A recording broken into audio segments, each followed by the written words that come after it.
Hello? All right, there it is. You, what's up? Greetings, PG and John. We are still here after 44 months, on Twitch that is. Been here really since 2004. Jim Phil Spin Jim Rav Wave Jim Clap.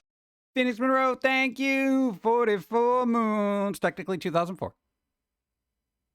I know what they mean. What's up? How's it going? Dude, it's World Goth Day. What does that mean? Why do people gotta know it's a thing? Shouldn't that be like a daily occurrence? Shouldn't that be like Monday? You wake up and you're like, oh, dude, Goth Day. No? What? I don't want to attract normies. No, it's gonna. All right, whatever. Let me say hi to people. Herba, what's up? Phoenix Row, hi, and thank you. Thanos, Killer Bee, what's up? Henry Rismanoff, what's up? David, what's up? It is Wednesday. That's right. Why would it be on a Wednesday? Why May 22nd? All right, whatever. Brandon, Irish, hi, Real Max Marvel, Sidekick, Refugee, David, what's up? Then Irish, Brandon, Hi Beast, what's up? Every day is Goth Day for Goth. Pagan Chainsaw, hi. That's what I'm saying. Shouldn't it just be every day? When did this start? Why is this a thing? Why isn't it in the fall when everything's dying? Go. So, it seems as though the long-awaited Beetlejuice sequel will have a first new trailer coming in hot tomorrow. That new poster they released yesterday must mean something. Thank you. 26 months, yes. Woohoo. Thank you, Zerochi. How come why not release a trailer on World Goth Day? Beetlejuice. World Goth Day. Oh, I gotta wait till tomorrow. What am I gonna do on a Thursday? Goth Day's over for the normies. You know, they could have put the hashtags in there. They could have done that. They could have got more eyes on Beetle. Whatever. I'm just saying, dude. We need a new holiday. I call it Memorial Day. We don't need a day celebrating memes. That's just basically every day. But you know what's gonna happen because there's a day for everything. You know, pick your toes day. You know, I think that's sometime in May. All right. Oh, God, probably missed Towel Day. Don't forget to bring a towel, dude. You missed Towel Day. No. I hate these BS made up holidays. Yeah, dude. You know, World Goth Day started in 2009.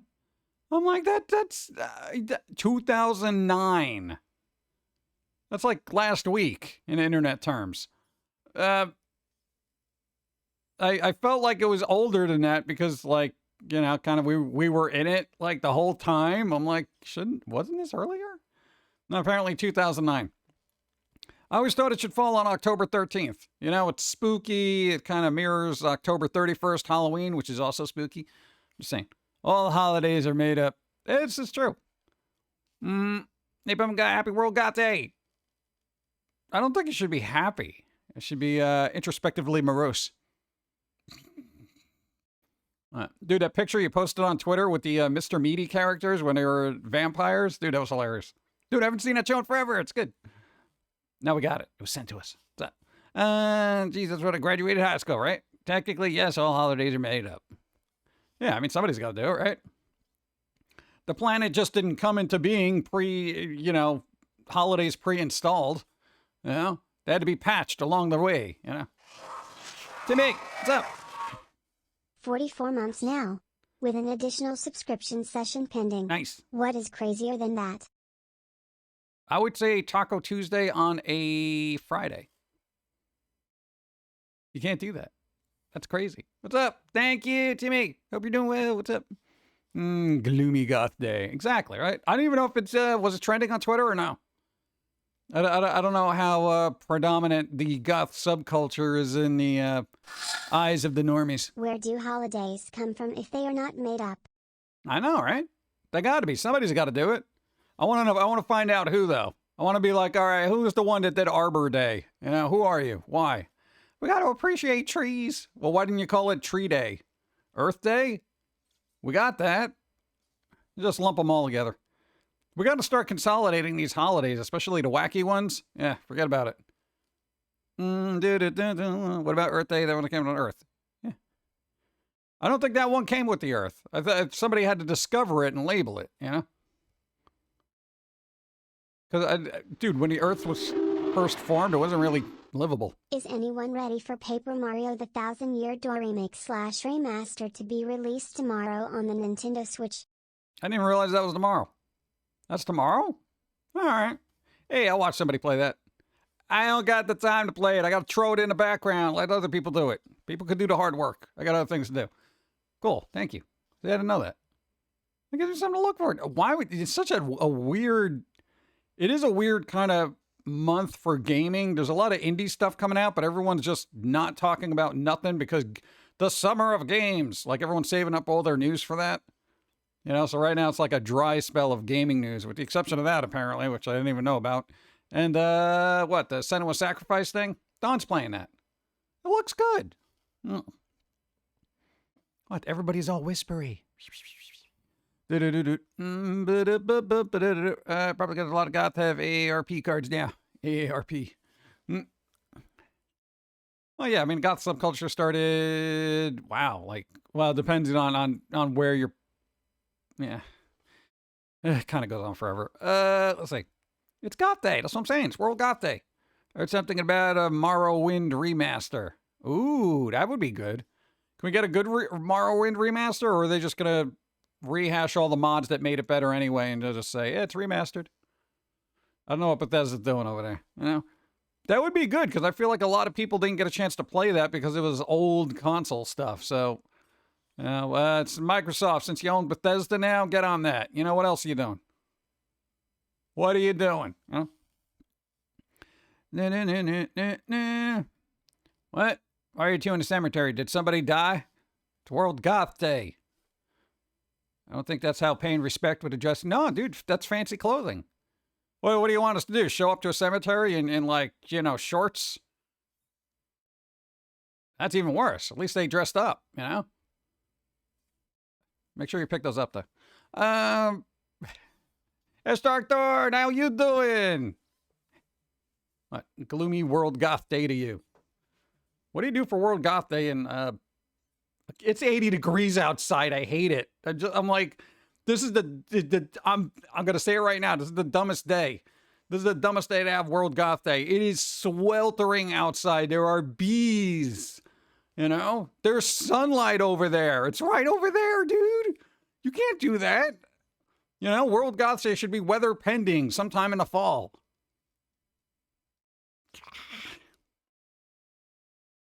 Apparently people on TikTok are upset that because World Goth Day, everyone's just like, should children be wearing goth attire? You know, that kind of thing.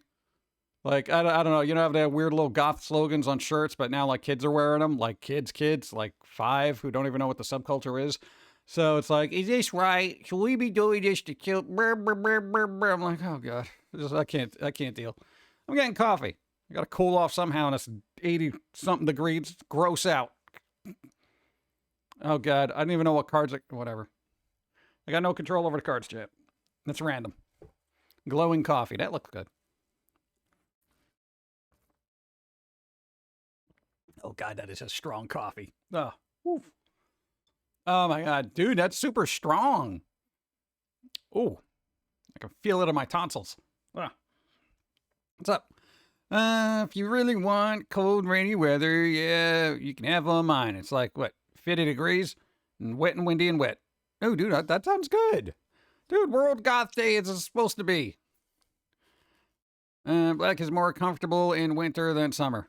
Yeah, dude, going out wearing black all the time, which is what we normally do. It's the sun is just like, get them. But I don't own anything. I'm trying to think. No, socks don't count. And I don't even wear those. It's almost 90 here. See, that's gross. That's gross. That's gross.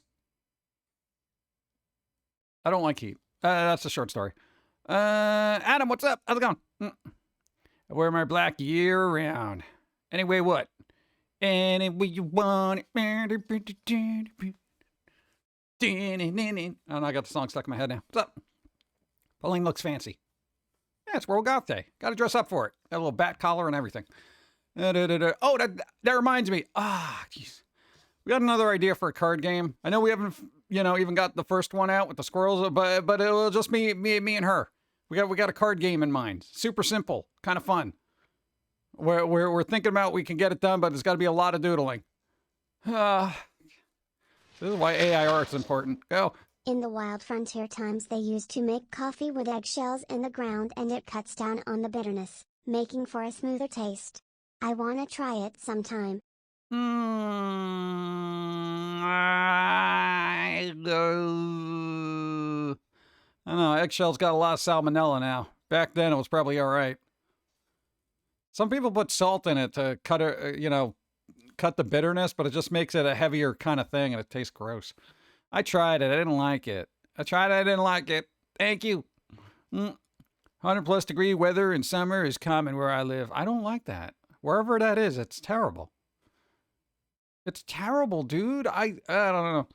Well, I don't know. I think you got a endocrine thing. Like your endocrine system's all wacky weird. So when it's cold, your hands and feet turn to ice. The haunted house announcements for HHN 33 at Universal Orlando Resort has really kicked in a lot. All original haunted houses was announced so far, with potentially one more original house to be revealed soon. Museum idea feels interesting. Dude, they're all going to be original? They're not themed? Like Frankenstein's blah, blah, blah, or something like that? Like original? Dude, that's crazy. Dude, that's crazy. That's a ways off, though. Go. I live in WA state. It's 45 and draining. Perfect for World Goth Day. Sorry to rub it in low. See, there you go. You get your big black umbrella. You go outside. You hang out, and you just get some coffee and, look condescending like at normies that walk by, and you're just like, whatever. Yeah? I don't know. That's what I do. What? You got to. I want gaming news. There's got to be more gaming news. Some houses will be announced in the coming months later. Oh, the ones deal with an IP? Dracula's House of Horrors. They should have done that for World Goth Day. Come on. Okay. More dates than ever before, beginning on August 30th. August 30th? Oh, my God. It's sunny here. Tornado warnings were last night. Oh, God. Wacom makes umbrellas. There you go. Wacom umbrella. Just as long as I don't need a driver update. Oh, God. Dude, no, I got a Wacom tablet update, and it was just like everything got all wonky. And then it like settled down after an hour. It's so weird. The Wacom driver updates are so weird. It's like I get an update, and then the tablet acts all weird, and it's like, brr, and then it like settles in. Like, all right, yeah, this is how things should work. It's such a bizarre experience. Getting a Wacom tablet driver update. I have no idea why. It's just like, I'm going to be weird for a while, bro. Got my black hoodie. Yeah. We were thinking about bringing Steve out for today, but I think he's still in a coffin. Maybe he'll come out tonight. Let the freaks come out at night. See what I did? Got my black hoodie just to cover the minimum dress code. Minimum. Bare minimum. You got to wear something black today. What? At least. What are you going to do? Hey, they're making a universe out of Jason Voorhees. They're making a Jason-verse. Jason-verse. I hate that too. It's going to be one of those ridiculous arguments. It's a claim being a goth is devil worship. Really? All right. Well, here's the thing. I will say the subculture of goth has fractured off, where you do have the people who are like, oh, dude, Satan, stuff like that. So those are like over-the-top goths. Then you got your mid-range goths who are just basically anti-society because they're all like normie plebs kind of thing. And I'm just kind of like, that's where I kind of fit in. I don't like normies, bro. I'm weird. I'm quirky. I like dark, spooky things. Then you got your casuals. Then you got your paisleys. Then you got your emos that try to say they're goth, but they're still emos. It goes on forever. But there is a portion of it, but, your outsider will just lump them all together. Yeah. It's terrible. Dude, you know how many goth people I've seen with pentagrams on them? I'm like, yeah, but that leans more towards the metal area of that genre. So, dude, are you gonna sit there and try to argue the nuances to somebody who thinks you're part of the occult? No, because they already made up their mind. They threw you in a category, and that's where you're gonna stay in their mind. There's no way of educating them because nobody wants to be educated. Pentagrams are so overrated. Yeah, what am I going to do with those? Yeah. Keep turning them upside down like a pentagram, pentacles, spectacles, whatever. There's some overlaps between goths and black metal. Yeah, definitely. It's true. Everything overlaps at some point. Even goths and emos overlap in certain sections, you know? Even rave. That's why you got gravers. We're gravers, bro. Ugh. Cyber goth, Victorian goth, industrial goths, cyberpunk goths. What? Steampunk. They got steampunk goths. Which is not, I mean, maybe. I don't know. At a certain point, I stopped questioning it as long as they're doing something quirky. Go. The gaming news line will ramp up once Summer Games Fest 2024 begins. But a new COD, Black Ops game teaser was very strange even though I didn't see it yet. Yeah, I haven't seen that either. Not a Call of Duty guy, because I'm not good at the pew-pews. So, no, I just sit there and get killed. And I'm like, oh, wow, cool. Respawn. All right, cool, I'm going to get... All right, this time I'm going to hide behind... All right, let's see where if I can find... Yeah, that's literally my gaming experience with stuff like that. No, I don't like it, dude. It's not fun. It's like, you know, I got to hope I can make it 3 feet and hide behind a crate. Activision listened to the Call of Duty fan base. Did they? Kind of worry about that. Counter-Strike, Call of Duty. Is it better? Is it? Still the same thing. I'm like, oh, cool, playing Counter-Strike. I'm always getting moited. Probably CyberGoth adjacent. Hoodie is hacker formal. Oh, man. Let me get some water. I feel like the warm weather is parching me. I'm getting parched. Do-do-do-do.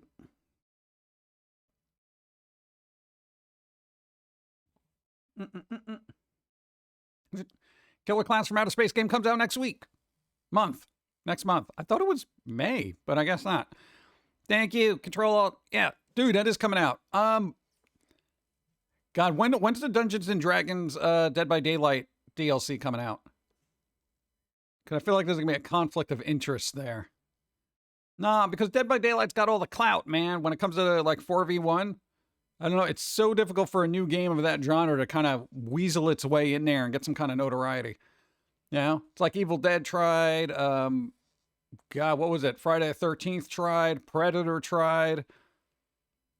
That old game Evolve, which basically came before all of them. Like, what? Huh? Where'd that go? Waiting for this. Yeah. Should be good. I'm not goth, but I like cyberpunk goth combo. Hey, there you go. Just throw some neon on that. What? It works. Yeah. What are you going to do? Boo-doo-doo-doo-doo. Oh, yeah, but, yo, Jason verse. Speaking of going back to that.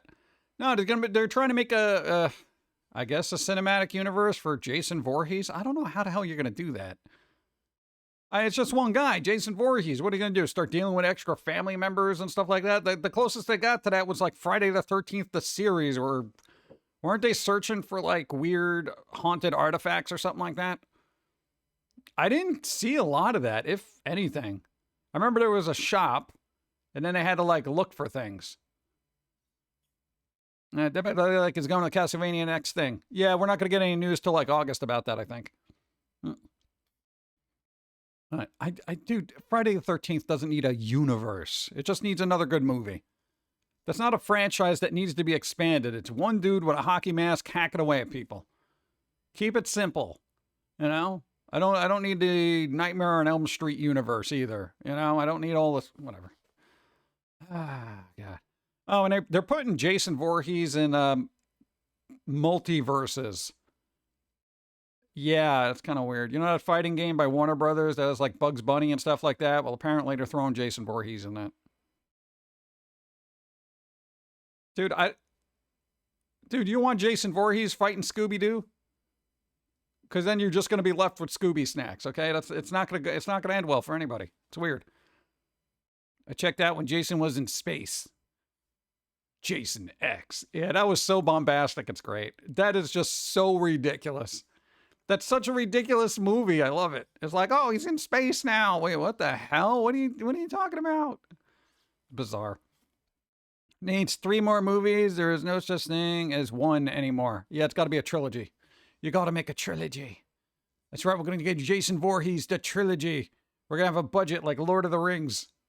Can you imagine if one of those horror movies, like a real weird, campy horror movie, had a budget of like Lord of the Rings? Or even a Marvel movie. Hey, we're going to give you $200 million. Wait, what? Dude, all we needed was a hockey mask and a machete. No. We got to hear some special effects. You're going to have all this as aliens, spaceships. Oh, God. They're remaking Leprechaun. The movie was scary as a kid. Then there was Leprechaun in the Hood. And then Leprechaun in space. Then there was Leprechaun Origins, Leprechaun Returns. Leprechaun Returns was all right.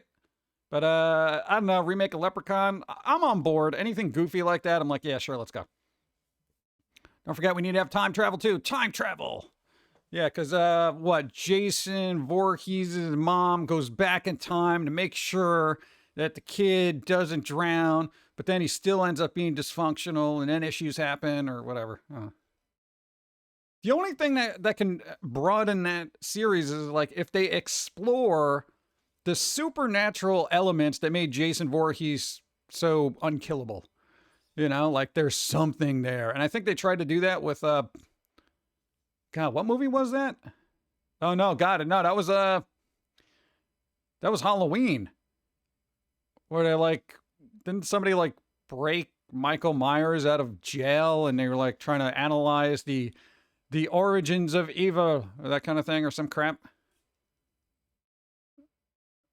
Or am I just mixing up these movies? God, it's been a while since I've seen some of them. The Butterfly Effect with Jason. There you go. Did you ever watch the Cube movies? Those were good. No, I didn't. Write it down. A lot of horror had a space movie. The only horror movie you need in space is Aliens. All right? I know people, quantify it as a sci-fi movie, but to me, that's a horror movie. It's an excellent, excellent horror movie. It's super good. Trapping the Killer Cube. So, Sonic Forces still exists, and is set to release their 100th character in the game, Valiant Tales. Quite the intriguing character development they had. It'll be out on June 10th. Sonic Forces? That's still around? What is that even? What is Sonic Forces? Chat, what's Sonic Forces? I could look it up, but that requires typing. Critters, bring it back. No, they brought back Critters. They brought it back. There was a 5th movie. There's also a fan movie out there that's kind of alright. Saw the Facebook post about it? Wow. Cube 2, and Cube 0, super good. People trapped in basically a giant moving Rubik's Cube where each room had traps. Huh. Interesting. The Alien is definitely horror. Dude, I swear, I kid you not, I had to get into an argument. I'm not going to say an argument. I would say debate. A heated debate as to whether it was sci-fi or horror with somebody. They're like, no. They're like, it's a there's spaceships and they're in space and it's all based on science fiction. I'm like, yes, it's got science fiction to it, but it's also a horror movie. It's like, it was all or nothing to them. And I'm just like, it can be both. They're like, no. I'm like, okay, is Jason X a sci-fi film or is it horror? He's like, well, that's horror. Why? And it's just like, it's got sci-fi elements. Yeah, but the initial character is a horror-based character and it's a horror IP. So regardless of where he goes, it's still a horror thing. I'm like, they're very genre specific. And I'm like, all right, dude, whatever. You categorize your physical media however you need to. Jason Voorhees is in space, so, it stays in horror, and this one goes over to sci-fi because it's got spaceships. Well, like, I don't care. It's definitely both. Yeah, that's what I'm saying. It's so weird when people can't, like, accept that something can be both, I had trouble with that when it was, like, rap rock. I gotta tell you, it was a little difficult for me to get over that. Happy National Goth Day. Hey, take that word happy out and you're good.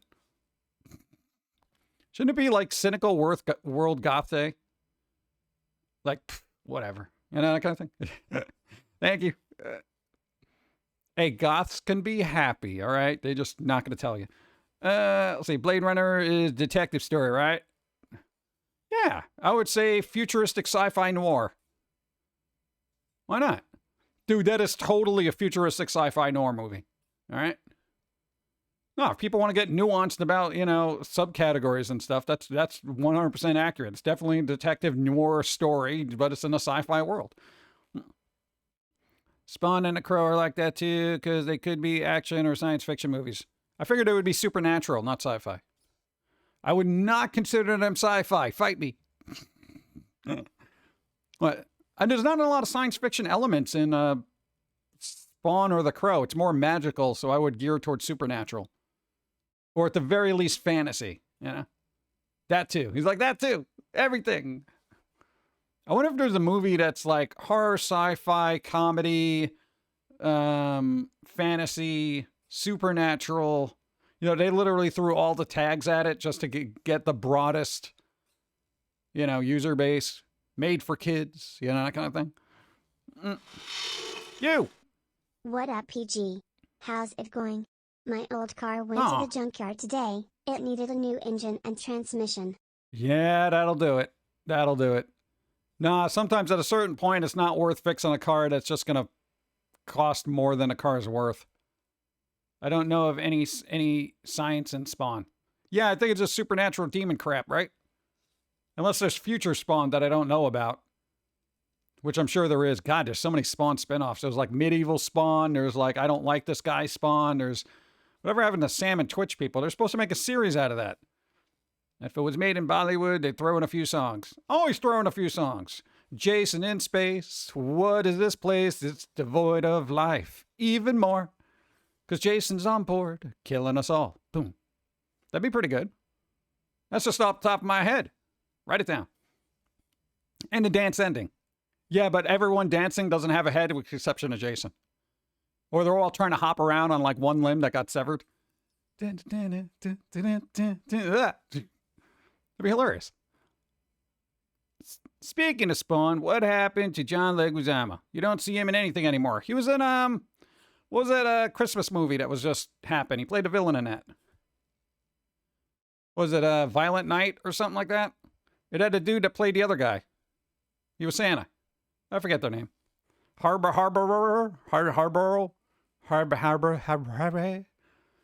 Oh yeah, I haven't seen that yet. Yeah, he's in that. Yeah, there's a couple of things. But it's they're kind of low key as far as acting goes for some reason. Like they're not in like a lot of predominant roles. He's driving around John Wick's car. He likes to whine about it. Why? Really? I didn't even know there was a second one then, I guess, yeah. So why is he complaining about that now? That's an issue? Last I heard, it was because he became a crazy religious guy, allegedly.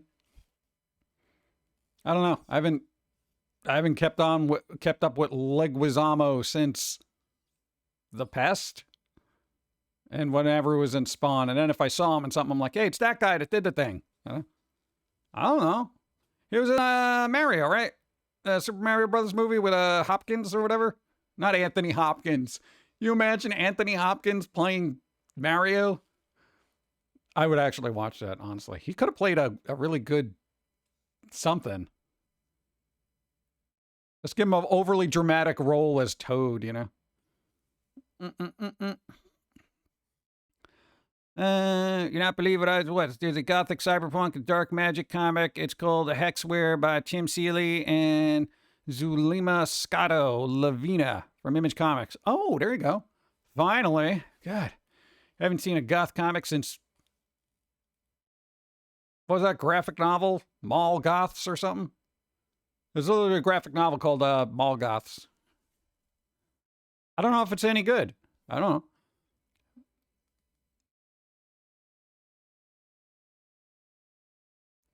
I think Dawn's yelling at her computer. I like remembering old movies I've seen ages ago. The other day I was thinking about At Close Range with Sean Penn and Christopher Walken. I haven't seen that. I've seen a lot of Christopher Walken movies, but not that one, I don't think. John Leguizamo boycotted the Mario movie because there wasn't Latino representation. Really? I don't know. It didn't come across my radar. Okay. That worked well, right? Yeah, it only made $1 billion, you know? No, man, he really hurt the film. Go. I hope that despite how bad the new Crow is gonna be, that they at least respect Brandon Lee by mentioning him in the film. They probably won't. If anything, they'll probably redo some scenes as like an Easter egg for fans. I am not going to bother with it. Like, even when it hits streaming, I'm just going to be like, yeah, whatever. The trailer told me everything I need to know about that film, and I don't need to see it. That's what it is. What? Dude, I'd rather go back and watch the Edward Furlong Crow movie. I know it's bad, but I don't care. Speaking of goth comics, do kids still read Johnny the Homicidal Maniac? That comic was very popular when I was in high school, back in '04. I have no idea. I don't know what the kids do anymore. I know, unless there's a TikTok video, I don't think they look at it. That's what comics got to do, man. They got to adapt to TikTok. All your comics got to be TikToks now. You imagine? I need to find new Crow comics. The Crow comics. What was the guy's name who did that? Was it O'Malley? No, that's somebody else. Who's the Crow's guy's name? O'Brien? It's on the tip of my tongue. I saw there's been a recent comic book crossover series, Elvira, Mystery of the Dark meeting H.P. Lovecraft. Yeah, they're on like their 4th comic, I think.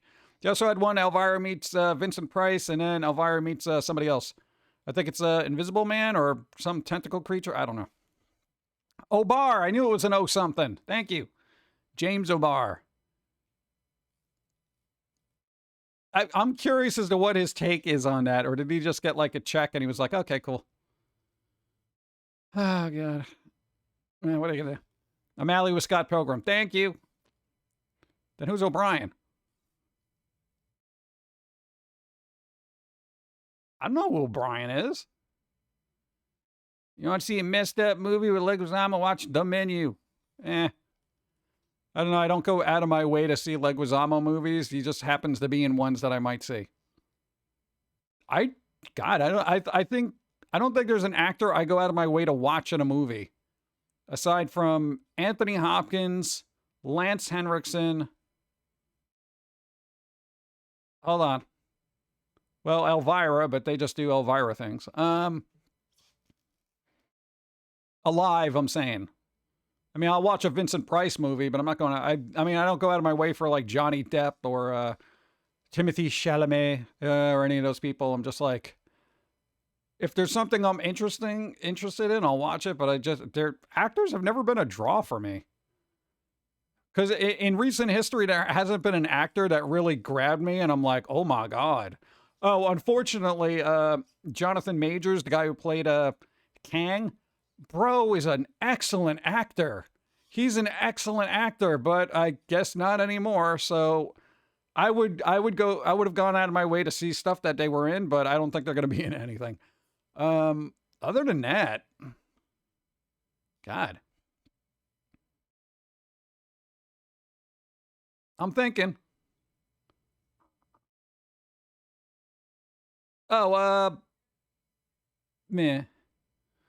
Ortega? Jenna Ortega, Wednesday Addams. She was in the Scream movies. She's good when she's dark. I haven't seen her in a lot of stuff, so I don't think I'd go out of my way for that. God. Alexander Skarsgård? Yeah. Brian O'Malley, Scott Pilgrim. Okay. Insert major snark here. Careful thinking there. What, starting to see smoke rings. Dude, seriously.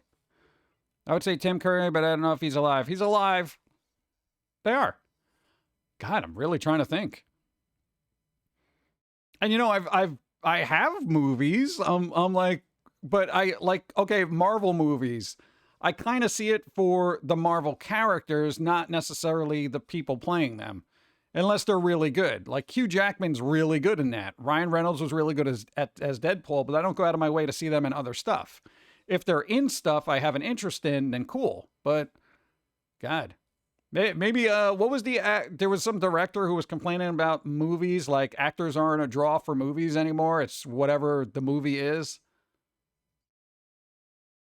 Pedro Pascal's good though. He's good. He good. How many Spider-Man actors have there been now? 4 or 5? Well, I mean, technically 3 major ones. I don't know about back in the day, like how many other ones there were. Coffee check. Oh, you just want to see the cards. All right. They're on random.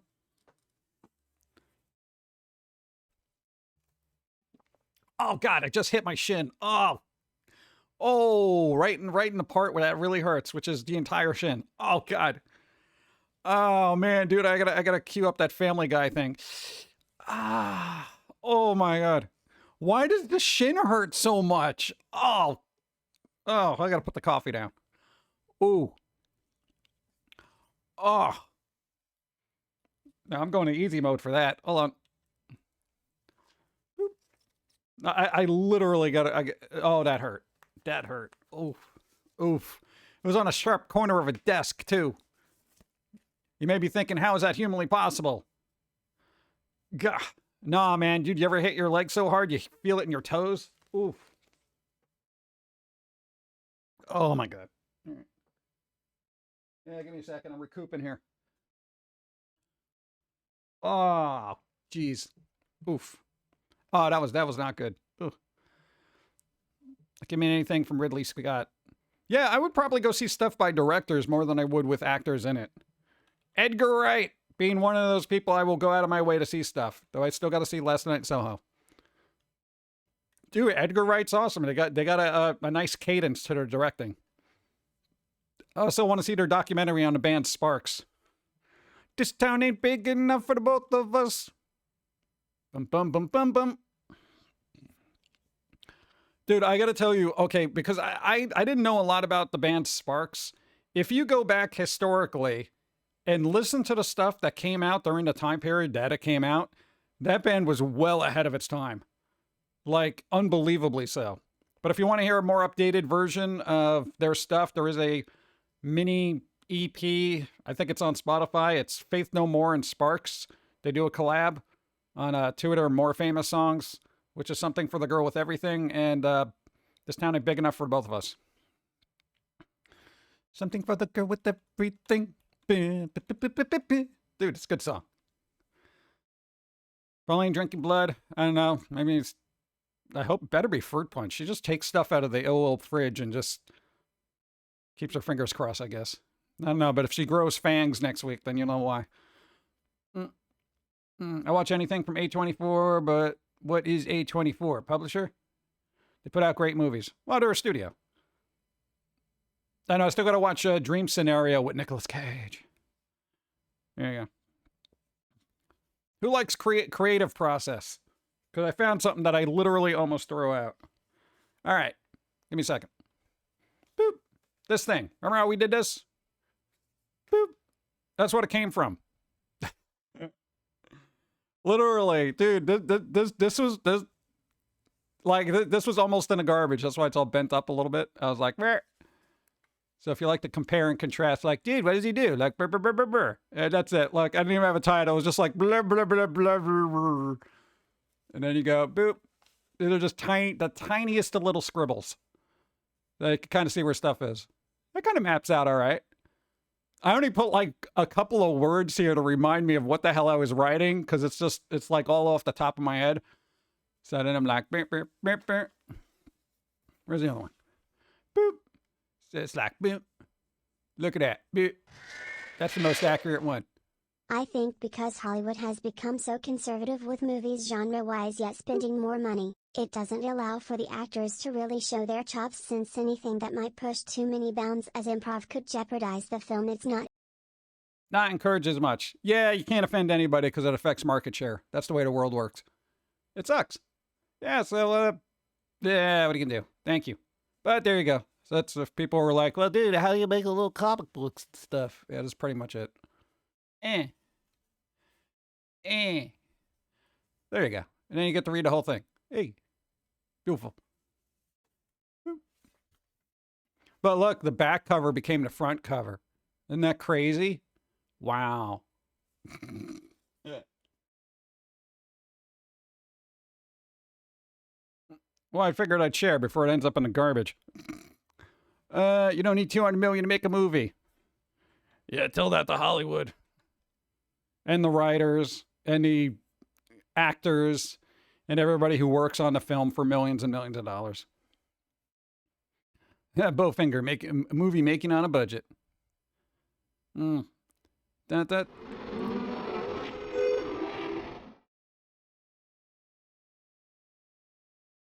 No. Final, thank you. 42 minutes. Thank you. What are your thoughts on shows going from 20 plus episodes down to 6 or 8 that we see now? I find it to be pathetically lazy. I really do. I literally make more content in a year than most studios do for a series. And that's kind of sad. Because it's just like, yeah, dude, what we're going to do is we're just going to do this. And it's going to be a 6-episode event. Why a 6-episode event? Well, you know, dude, that's a reflection of the attention span of viewers. It's like, that's all they do. Dude, like X-Files used to be like, 20 episodes a season, if not more? What do you get when you put Frodo in a tree? Photosynthesis. That's terrible. That's terrible. You don't do that. Frodo! I'm just gathering the sun, Sam. Frodo, we have to return the ring. No, I'm invisible up here. You can't see me. Frodo, where did you go? Shut up, Sam. Oh, God. Can you imagine just being invisible, just walking around telling people to shut up? Then they think they're hearing voices. Be messed up. I think the 12, 13 episode season is decent middle ground. Yeah, I feel that is good because there are a lot of series that used to have a lot of episodes, and I'm like, not all of them were quality, but the majority of them were. You know, like X-Files had very few bad episodes in a season.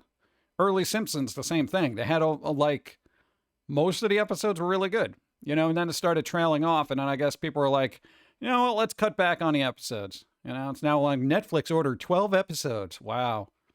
But then the cost of everything has gone up. Everyone thinks they're, you know, super important to a series, so they ask so much money that like none of these people can afford it. So it's like, I guess we're doing 6 episodes.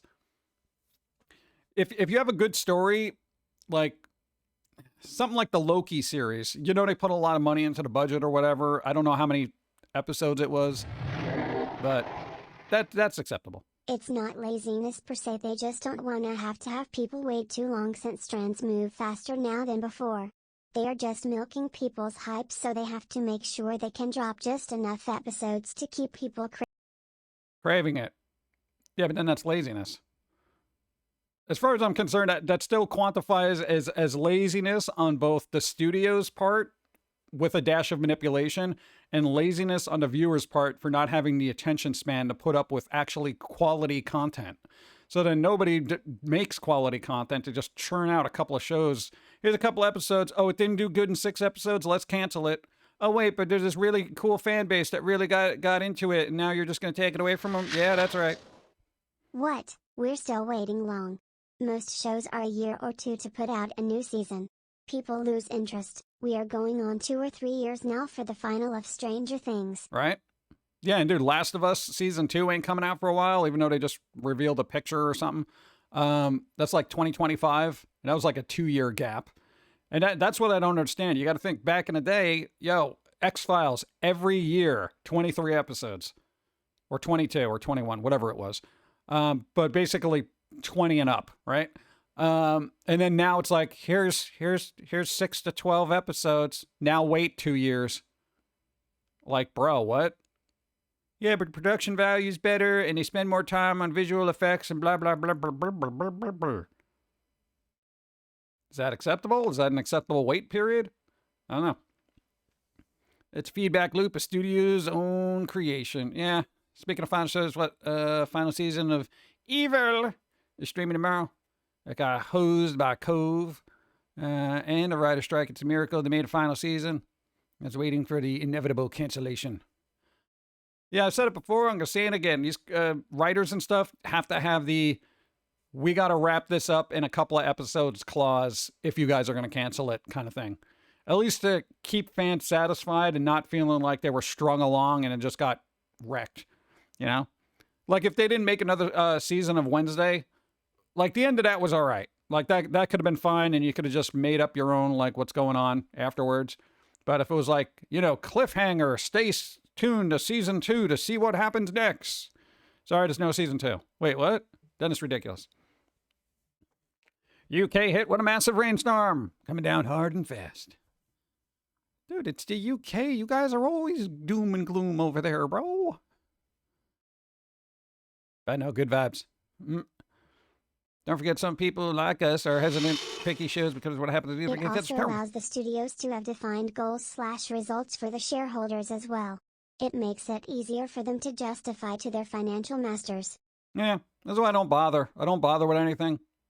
I'm just like, yeah, whatever. I'll see what happens. If they cancel it, they cancel it. I may go to it. I may not. Like, I generally can't.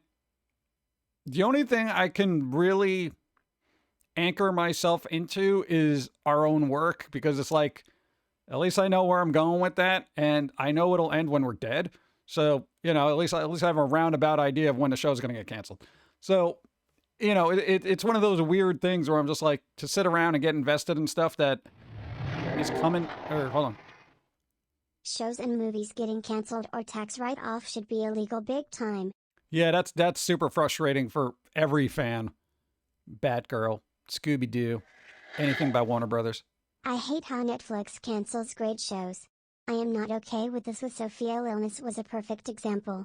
Such a good show left on a cliffhanger. Of course. Of course it did.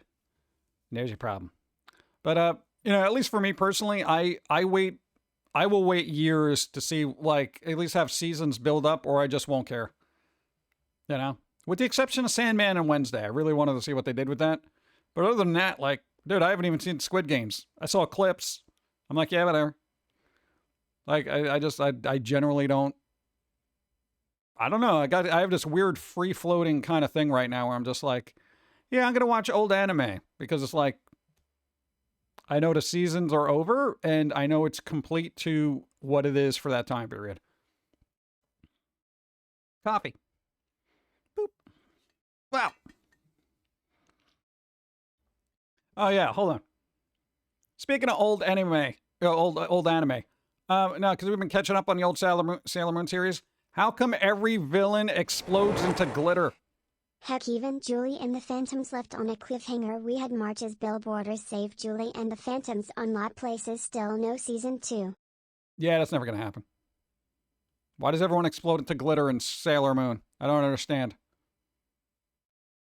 Maybe that's one of those things I forgot about when originally watching. Well, no, I never got to see any of the end, so it is new to me.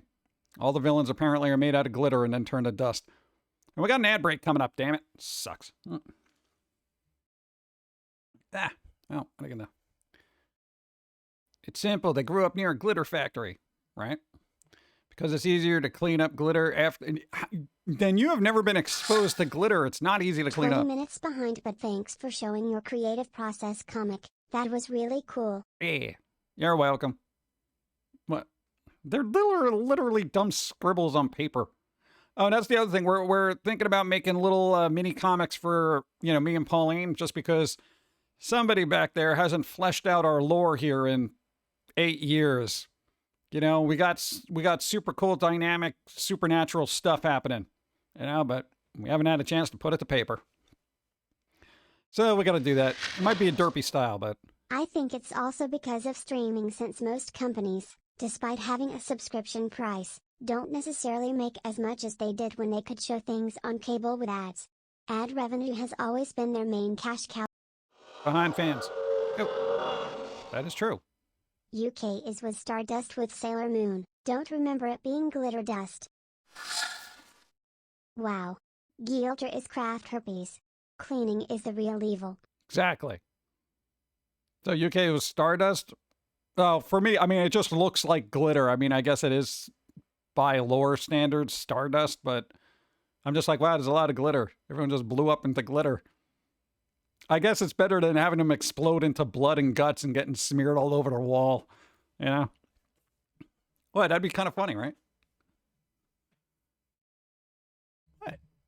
Come on, you gotta make it dark. You know how many dark animes are out there? Didn't you make a comic with an Indian woman and tofu? Was that you? Yep. Those were good. Also the record store. I miss those. Fun times. That was D and tofu. That was back in the day.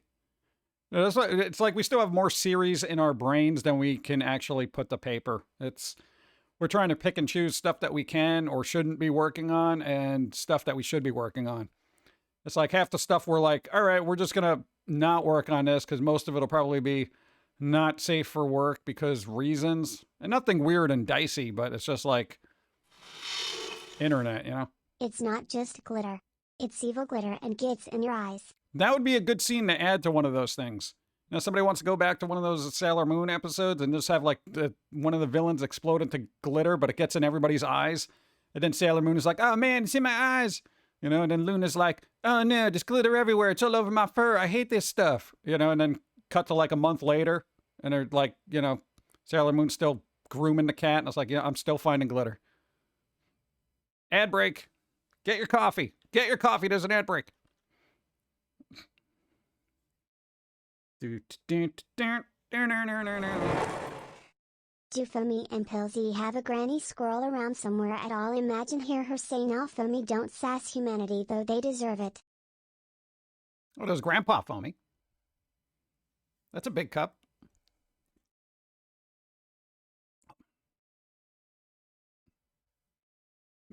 Oh my God, that actually reminded me. Hey, I think we cracked the code. No, remember we had a problem with large pumpkins? And Pauline, when we were doing the AI art cards?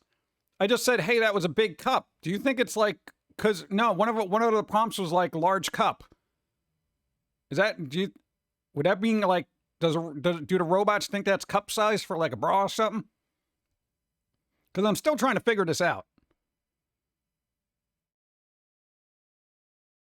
Now I'm curious. No, because that's a large cup, but they're normal. That's just dark and gloomy. I don't know. They're on random. I don't know what's going to come up.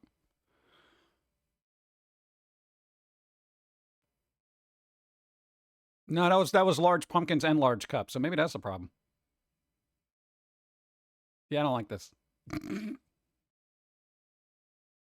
What if we used those little AI art things and made a card game out of those? You need more pumpkins, though. Not those kind of pumpkins. Me pumpkins. What? We could literally get a card game out in a week. That's the problem with AI art. It's too easy. I will say the downside of that as soon as the ads come back. We're finished. Both. And more pumpkins. The glitter can be like the monster's last attack. I can't defeat you, but I can blind you. I will stay with you always. That would actually be pretty funny. MTV made a Power Rangers parody once. Mighty Motion Emo Rangers. Yes, really. MTV did that? I just figured that would be something that you'd see on Newgrounds. Wow. Oh, yeah, but no. So people were on the ads. Boom. Okay, because the AI art cards, we were just complaining that it's too easy, but bam, we can make like, God, if we used AI art, we can make a card game with me and Pauline and like, oh, God, that one. In seconds. Now, literally, we can get it done in a week because we already have the game mechanics mapped out. It's not difficult. It's not as complex as the squirrel one because the squirrel's being difficult. No, but the other thing, bro, you want to hear something sad? For all the stuff we post, all the stuff. Hold on.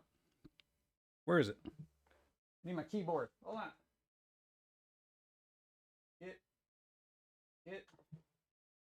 All right. This is the sad thing.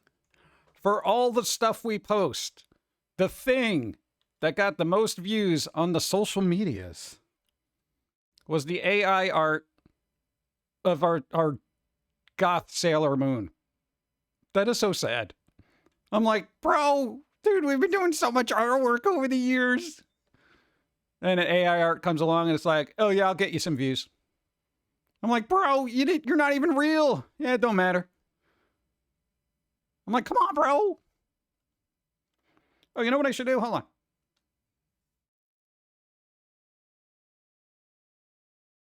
Let's see if I can do that. Hey, that'll work. Huh. All right, give me a second. Or no, it won't.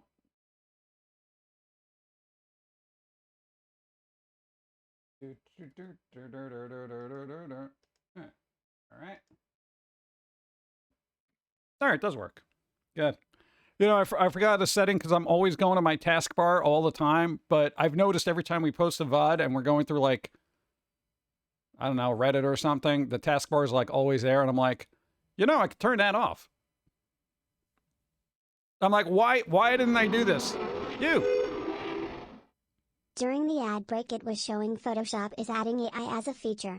Select a space, type what you want and it generates. I don't like it.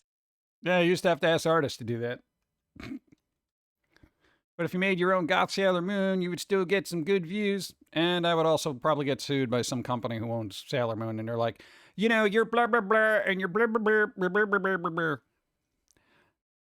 What? Yeah, for people doing like fan art or stuff, it's like very rarely do they go after people like that. But, you know, because we're a quote unquote AI has already hit the wall. There are no Wild West days like the internet had. People have already been charged for using AI, and rightly so. We get no truly innovative period like other tech advancements gave us. Yep, it's going on. Just keeps happening. I mean, I don't often see such a more authentic Goth Sailor Moon. The Goth Sailor Moons are more Lolita type and not actually dark. Plus it kinda looks like Jenny Ortega. Yeah, that'll work. There we go. We cast them as a dark, gritty, you know, Sailor Moon reboot. But solo. There's no other Sailor Scouts there. It's just, you know, Goth, Sailor Moon, Jenny Ortega fighting the world. Come on. I'd watch it. Windows wants to push for AI, and it's allowed to read sensitive information. Yeah, there's all that. Dude, it's going to go on forever. Yeah, there's no escaping it. Hey, you open the box. You open the box. And here we are. You know, it's crazy. But coffee. Those things.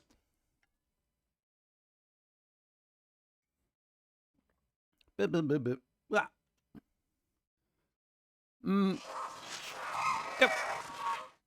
Jim Wa Jim PGEL Jim Ravwave Jim Toast Shake. 106 moons. Oh my god. Thank you, Abertrax. Thank you for the 106 moons putting up with our crap. Thank you. That coffee's making me really jittery. I'm very jittery right now. I'm very jittery. Very jittery. Really am. I'd watch that. Got the other moon, Jenna. Yeah, there you go. There is an escape. Linux. If you can use a Steam Deck, you can use Linux. That's what they all say. Figure we'll burn out a lot faster than other advents. We'll see. I don't know. Eventually, I mean, AI is going to be. God, have you been on DeviantArt lately? You know how much AI artwork is in there? And I've said this before. There was this ironic thing of me scrolling through DeviantArt, and I'm like, bro, it's just all AI art and this one tiny little thumbnail. The problem is that tech companies don't have enough oversight to actually prevent them from shoving AI down our throats, since most unchargeable too old to even understand what machine learning even is. Yeah, there was one politician that literally went back to school to learn what AI was and how it worked. But that was one. That was just one. Like they literally went to like classes on it. Like, all right, what is AI? How does that work? See, that's somebody I'm like, you know what? Good. They're staying informed about what's going on before they make a decision on it. As opposed to, God, what a fiasco. You never realize just, and I'm not getting into politics or whatever, but you'll never realize how out of touch a politician is unless you watch that Google hearing that they had when they had like, what's his name, Facebook on there and all that other stuff. And that one senator, you're like, hold up his phone. So you're telling me this phone knows where I am. Is that true? You know, I'm like, oh my God. There's Facebook. You know, and I'm you would never really hear me say this, but poor Mark Zuckerberg is sitting there just like, well, it kind of depends on your settings and how you have location services, enabled on your phone. So the phone knows where I am. Oh, God, here we go. The internet is made of tubes. It's made of tubes. We're all going down the tubes. Wikipedia has an article on AI and machine learning that politicians should be reading. Yeah, like they're going to read. Have you seen some of the bills that get passed? Come on. Let's see. Touching learning about what they're regulating? What sort of fairy tale is this? It was one person. I have no patience for Linux. In other words, I'm a dummy. Well, I feel like Linux is overly complicated for people who like to code. And it's useful for people who like to code. But, I just need to turn on my computer and have it work. What? I don't want to. Well, you can get it to do just about anything if you can put the time into it. I don't got the time for that. Well, really don't. Sad but true. Oh, here we go. I asked AI, what is Jonathan Ian Mathers famous for? Jonathan Ian Mathers is famous for being the creator of the web-based animated series Neurotically Yours, which features the character Foamy the squirrel. The series is known for its dark humor, satirical content, and commentary on various social issues. Foamy, the main character, is a hyperactive and often foul-mouthed squirrel who delivers rants and observations of a wide range of topics. Well, at least I got that right, for the most part. What? I don't know. Foul mouth, huh? Foul mouth. AI, I've seen what you created, okay? I don't want to hear nothing.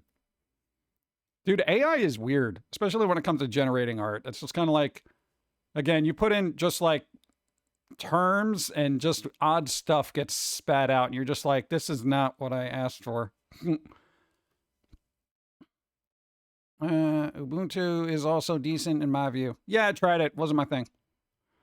I've tried it like most of them, and I'm just like, not for me. Not for me. Yeah. And at this point, it's like I have everything either Windows based or whatever, and I'm just like, I just got to turn the things on. I don't want to like let's see if I can get this program to work. I'm like, no, just turn it on. Didn't even mention the cream cheese and bagels. Linux distributor like Mint and Zorin OS are for Windows and Mac users. Yeah, I'm not getting into that. No, again, I've tried Linux. I don't want to do anything more than I already have to. So, you know what? I installed Windows XP to play old games. That's the extent on a virtual machine. I'm good. Linux is great for seniors. It keeps them from breaking things and infecting it 6 ways from Sunday. Oh, God. You imagine fielding questions from seniors for Linux? Oh, God. I can't even do that for Windows. Oh.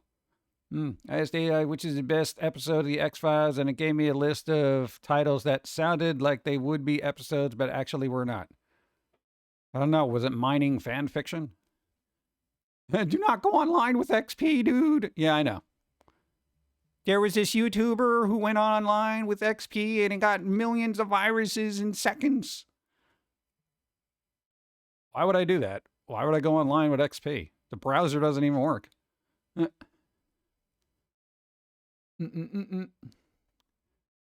I am that senior using Linux, and because I have to. The docs suck. Oh.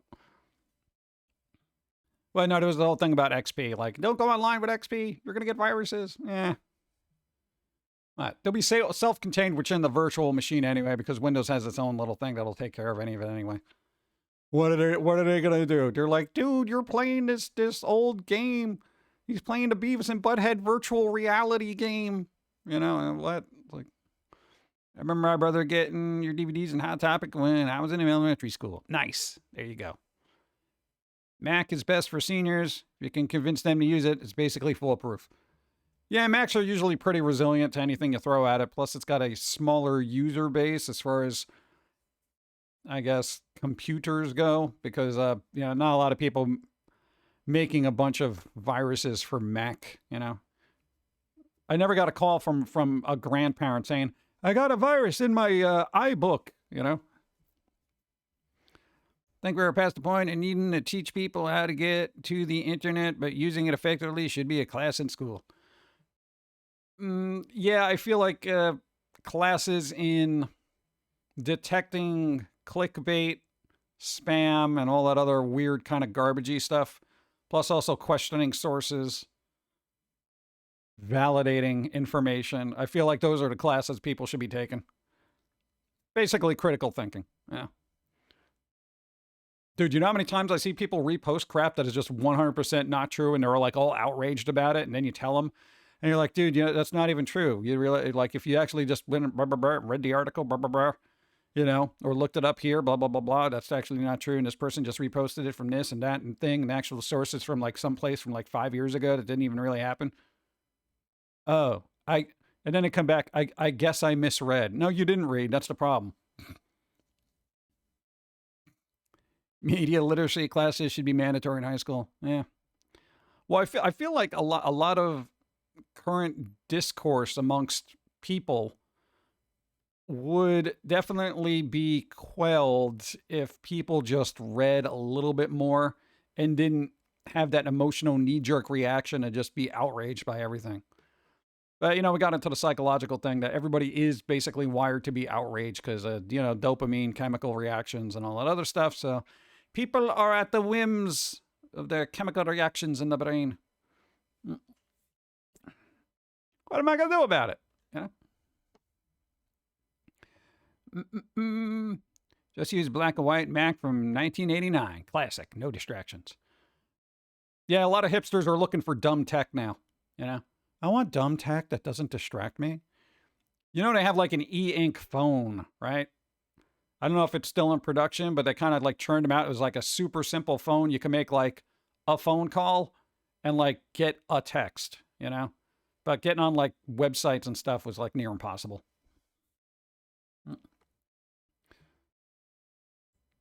If it were only limited to the brain and not other organs. Eh. Think that older people also need to understand that younger people don't also necessarily know how to use tech as well, which is why I think classes like that are proposed. It's kind of weird because, and it's going to sound weird, older people are a little shaky on tech, and younger people are a little shaky on certain techs.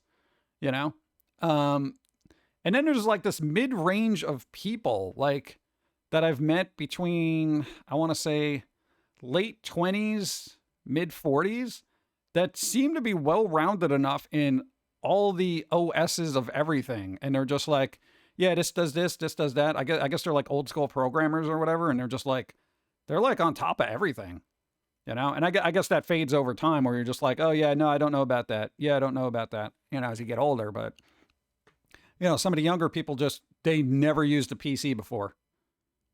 Like basically if it doesn't have a touch screen, they don't know what the hell to do. And it's kind of crazy. Tech made for seniors is an untapped market. Yeah. I wonder if AI could write a whole coherent book with plot and story, character development, or do you think it would end up nonsensical? A lot of AI you can guide. There are certain AIs that you can basically get a synopsis going, and then you can say, all right, like this is what happens next. And then it'll kind of write out another paragraph, and then you can kind of adjust it accordingly. And then you can be like, all right, what happens next? And you can keep adding paragraphs upon paragraphs. But at some point, unless if you're not keeping track of it, it may be coherent, but it might be able to churn out something. Who knows? I haven't had the time to fiddle with it and in depth, but I have fiddled with it, and it's like, meh. It does like very standard, shallow, beginning, middle, end kind of things. Not full books. We're talking like short things. Techmate. I read that.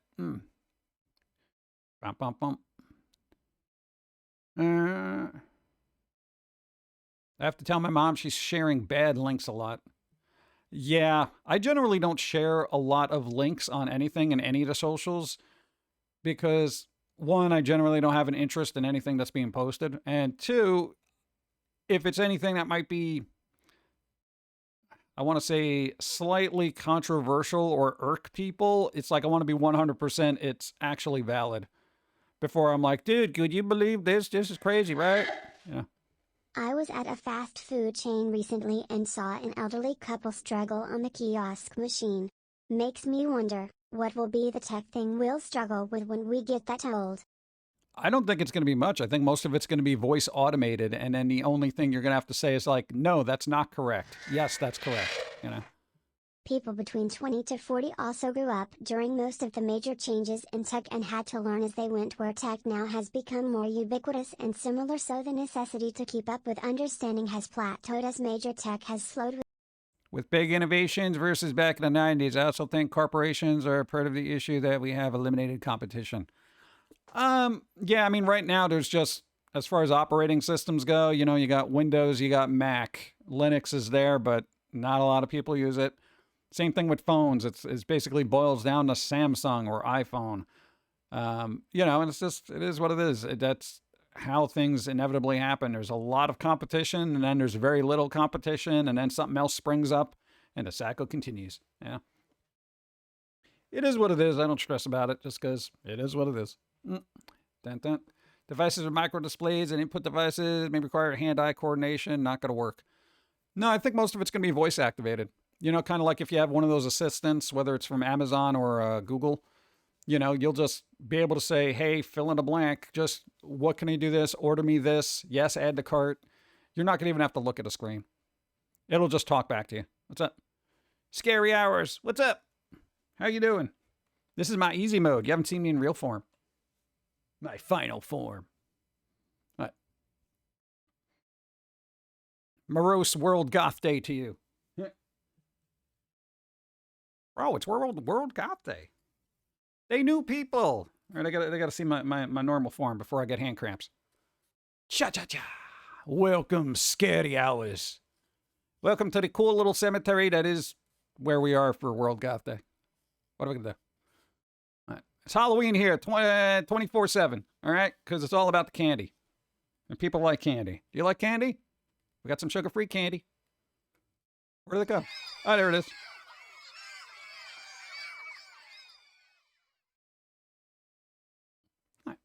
We love candy. What? I don't see how anyone could complain about candy when there's so many variations. Even if you're a diabetic, there's sugar-free candy. Go. Prime. Hemi, what's up? 56 moons. Thank you. Thank you, thank you. What? They got stuff. Thank you, I appreciate. Thank you. 56 moons. World Goth Day. Go. I wish we had the time to animate all these graveyards that have zombies come out. That would be kind of cool, right? I only got so much time. What are you gonna do? We're home. Imagine you wouldn't even need to order fast food in the future. The apps will use machine learning to preemptively order, like before you're hungry. You imagine? I think the voice thing is being pushed so AI can collect data on voices, so I think it will depend on how people will react when it's found out the more manipulative ways companies are gathering data. Even with what is known. 103 moons. Time marches on. It does. Become the crisis I think it will become in the next few years. I don't know, we'll see. There's going to be, all right, we'll get that in a second. Thank you, Wolfnick, for 103 moons. 103. Hanging out with me for a long time. Thank you, thank you. It's crazy. That's crazy, bro. Dude. I don't know, dude, everything's collecting data on you no matter what it is. You know, you have a phone, it's collecting data. You have a computer, collecting data. You know? You go food shopping, it's collecting data. I don't know. I feel like I would be like, I don't know. I don't know how good it is at collecting data because nobody tries to sell me Halloween stuff. I have never gone to like, Amazon or Best Buy and they're like, guess what's here for you? Spooky pumpkins. Nobody does that. It's terrible. Get an old flip phone? Kittens punching you in the face through time and space. You don't even know the time or the place. They just appear, smack you in your beard, then they're gone. Like a pop song that trends for about 15 minutes, then it's gone again. Quantum mechanic kittens! Thank you. That's Dyfid. Thank you. This form is awesome. Yeah, we try to do it until our carpal tunnel's like, oh, I'm dying. Oh, man. What? You been on a kick of watching VHS video intro clips? Ooh, spooky. My toaster collects data on me. What's worse, it keeps talking. Oh, God. Now Amazon's going to know that you like your toast slightly dark with crispy edges. I mean, I don't know. People know about the collecting data but don't understand the full implications because they are being soothed down by the companies selling the data with security theater. What are they going to do? That's the thing. I never understood, like, dude, they're collecting data on you. What are they going to do? Huh? That's what I don't understand. What's the end game? The What's the ladies out end there, game? don't ask a guy a question if you don't want the truth. Because they'll give it to you, and then you'll be sad. Ask for an honest opinion and be glad that you got it. May not be what you want to hear, but yes, dear, those pants make you look fat. Why don't you use this? This looks so much better on you. Because you are thick. Easy mode. Boom. What? No, we didn't have a thick version right now. At least not yet.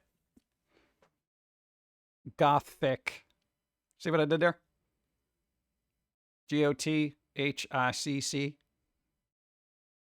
Let's get some coffee. Speaking of which.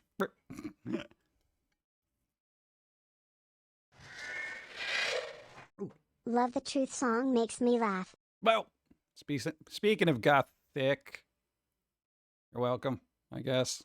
Thanks, AI. Oh, that's normal. Thank God. Okay. They're on random. None of my thank you. I appreciate. None of my feeds informed me of Godzilla -1, despite Godzilla being my favorite movie franchise. That's the weird thing. It's like you figure with all the information and stuff that everybody's collecting. I'm like, yo, can you at least target ads towards me that I actually care about? Go ahead, sell me some products I give a crap about. You know? And it's just, it never happens. You know? What do I care about drainage cleaner? I don't even have hair. You know? What am I going to do? I think people just want privacy, even if the data isn't used for something. It's unsettling to always be watched. Do you really think you should be having more caffeine? Yes. Do you really think you should be asking me if I should have more caffeine? Yes. Always. Thank you, Dreamer. The only bad thing about companies stealing data, in my experience, is they tend to sell these data to scammers. Oh, yeah, it'll sell it to anybody. I don't know, just, it's one of those things where it's be careful what you put out there. There's like weird scammers where it's like people will do like research and be like, oh, dude, they'll try to like get money from like grandparents because they'll claim that like, their grandkid is in jail or something. I don't know. It's those weird scams out there. I don't know. Doesn't anybody go with the, theory that like, I don't know. I never whatever. Okay. I know you get into it. It's just going to be like, what are you going to do? Dinner. Oh, no, I got to catch up on chat. Yeah, I wasn't informed on it. Do you ever think you ever sell Foamy plushies again? Well, can say, yeah, maybe. We'll see. We got a bucket of them. Those are probably going to go up on eBay at some point. We're gonna have them doctor bills to pay off. Yeah. No, we got the majority of them out of the way, but we got other stuff lined up. Apparently, teeth shatter in the middle of the night. I'm feeling annoyed as way too many companies send me emails for work stuffs because they pulled my info from LinkedIn. That's weird. I don't get a lot of spam. Yeah. They use that data to profile people. It's already being used by banks to determine people's loan applications by watching people's mannerisms during the process and feeding the data to a computer. It takes mannerisms to determine if someone looks like they will pay back their loan based on previous data in correlation to how people walk into a bank. And I'm not fully explaining correlation, but no, I get it. People's mannerisms are very telling. So you know what? Be aware of your mannerisms. I am painfully aware of my mannerisms. Okay, I'm a weirdo. So it's like when I'm out in public, there are certain mannerisms I do and don't do because I know it's going to be an issue for somebody, even if it's very subtle. Have control of self, and then you control your data. What's up, Emma Pond? What's up? What up, dude? What are you doing, bro? What up? Oh my god, how's it going? It's World Goth Day. Paint it black. Everything. Also, ransom scam where a parent gets a phone call from a very competent AI voice of their child saying, "I've been kidnapped and want money." Some people fall for it. Well, then at that point, you call the police. Dreamer, thank you. Oh, dude, we're on a hype train. Hype train, bro, on a Wednesday. That's so rare. Shoom. Thank you, thank you. Do. Cool. That is kind of interesting, though, where it's just like, hey, we're gonna analyze your mannerisms to see whether you're gonna get a loan or not. That's weird. Yeah.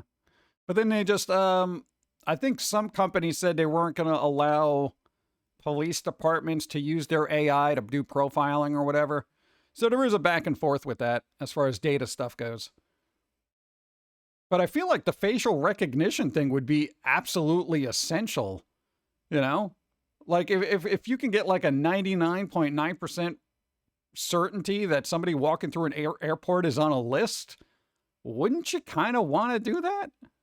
You know, at the very least, find out exactly who they are, make sure they are who they are, and then if, you know, the algorithm is wrong, then send them on their merry way. Because I feel like that would be super useful. You know? You imagine? They're getting better at it, but people are fighting back by making fashion that messes with the tech. Yeah. Those weird little glasses that emit like IR things to kind of like mess out cameras and stuff. It's crazy. There's always going to be that group that's like, all right, let's see if we can mess this up, you know? Dude, they did that back in the day, like even with, you know how traffic cams used to be able to take pictures of your license plate if you're speeding? People just ended up making like things to put over their license plate that obscures it, you know? So, and even though that stuff is illegal, they still do it, you know? It's still out there and it's still an effective, you know, tech. But then that's just like somebody who knows they're doing something wrong, but they don't want to get caught for it, you know? QR code jackets that make what? Make it overload the cameras. Yeah, because it's like, dude, well, wouldn't they just program something in to not look for QR codes? That seems like it would be logical. Yeah, reflective license plate. People call people crazy when they're talking 1984 and Big Brother. Well, there's a fine line, you know. It is what it is. The world keeps on churning. I don't know. People will adapt, you know. Now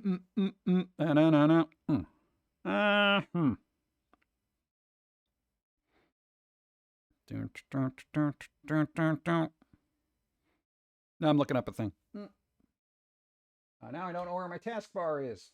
My taskbar disappeared, bro. No. It's more about pattern recognition, which is what they use for those databases. Pattern recognition. Dude, I'm recognizing a pattern. This guy streams on Twitch every Wednesday and Sunday. Wait, what?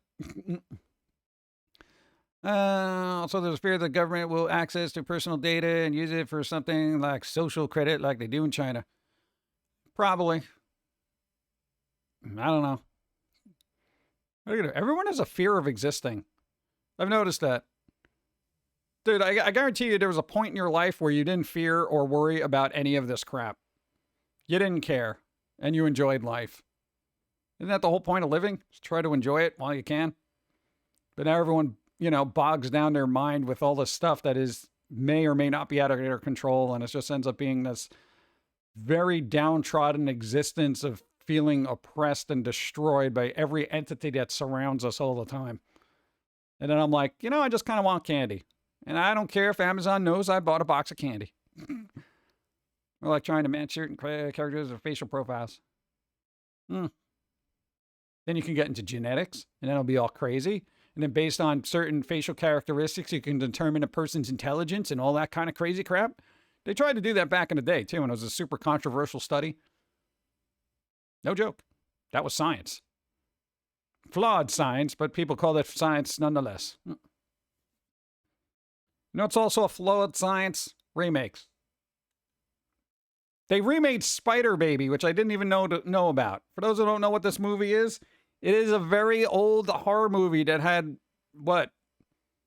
Ron Chaney in it? Lon Chaney Jr.? Back in the day. It's one of those films that inspired Rob Zombie to be weird. Yeah, apparently they did a remake in 2023. And I'm like, what? Spider Baby, bro. I did like the original. It was so quirky and weird. I know nothing about the remake, but it does exist. Which is just utterly strange to me.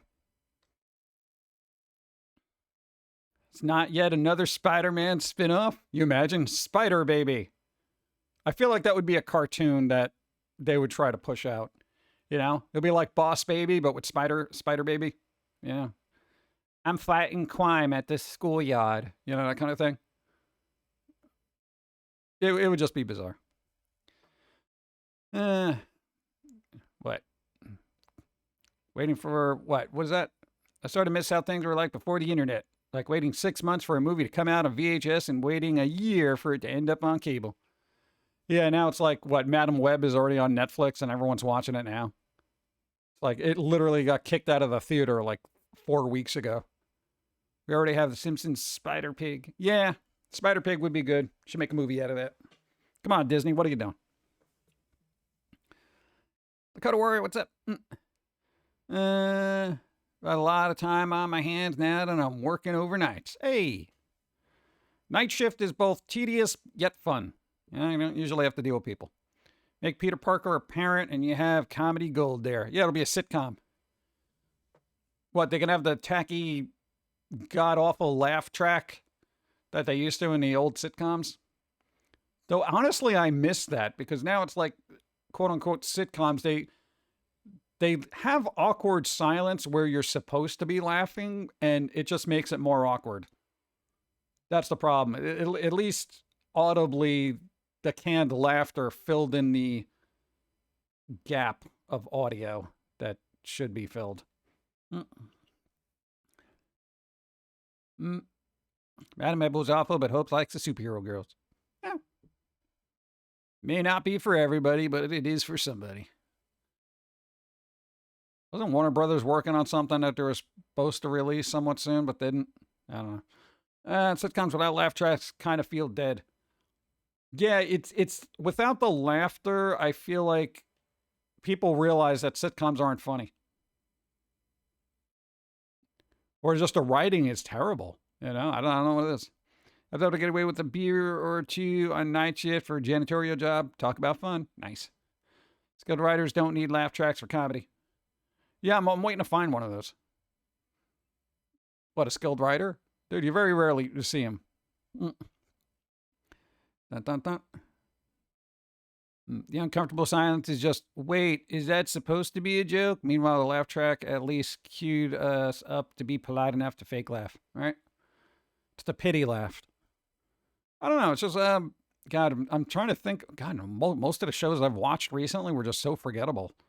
You know, the ones that were supposed to be comedic, I'm just like, that isn't really funny. God, I think the last thing I saw that was supposed to be a comedy was it Blockbuster?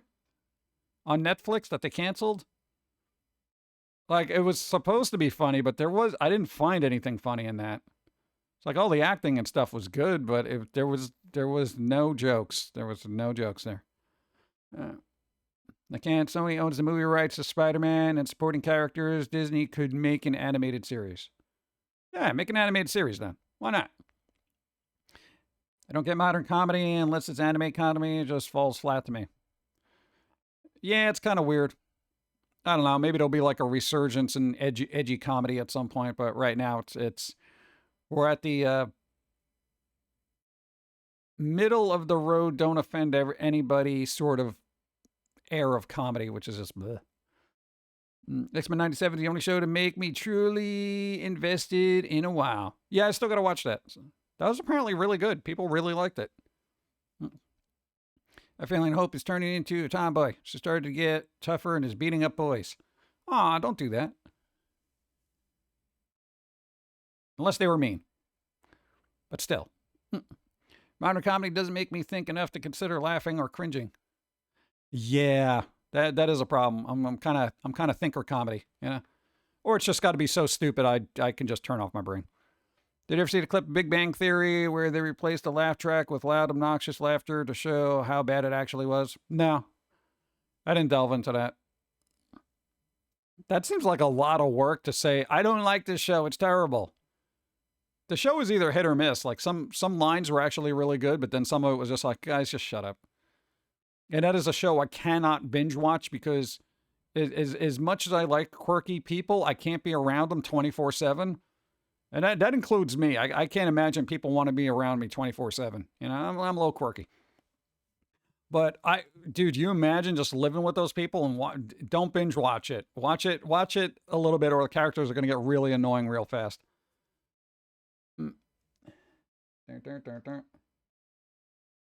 Yeah, Sheldon was actually the best character. I just wouldn't want to live with him. And after a while, it's like all the idiosyncrasies. You're like, all right, I get it. I need a break. Everybody like that. Which reminds me of this. Being an oddball with hyper-specific interest. Finding another hyper-specific oddball. Oh, God. There's 2 of them now. What? That's kind of funny. I like that. Come on.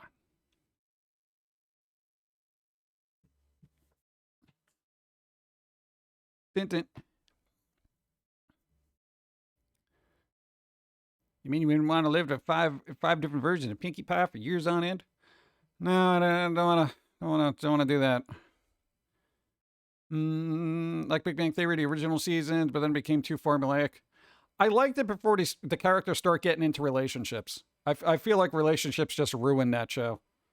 You know, there was this fun, weird, odd dynamic, and it's like that space between them getting into a relationship is kind of, you know, it's the beforehand stuff. And then it just boils down to dumb relationship problems that I'm like, you guys are smart. Figure this out. That's what I couldn't get about certain things. You know, there were certain relationship bits and pieces and various forms of media where I'm like, yo, just figure this out, dude. I can't be sitting and getting invested in your idiotic, you know, I don't know, handling of relationship. God. I didn't mind a relationship. It's when they were forcing geek stuff to stay afloat with geek cred. I didn't bother with, God, I forget what season I stopped with. And I was like, yeah, I'm good. I think it was maybe like after somebody got into a relationship with somebody else. I don't know. I was like, okay, I'm good here. Because then I kind of saw where it was going, and I'm like, I don't care about these relationship problems. I don't know how geeky they got with their stuff. Late to party. What's up, Spider? How's it going? It's World Goth Day. Where have you been? Come on, bro.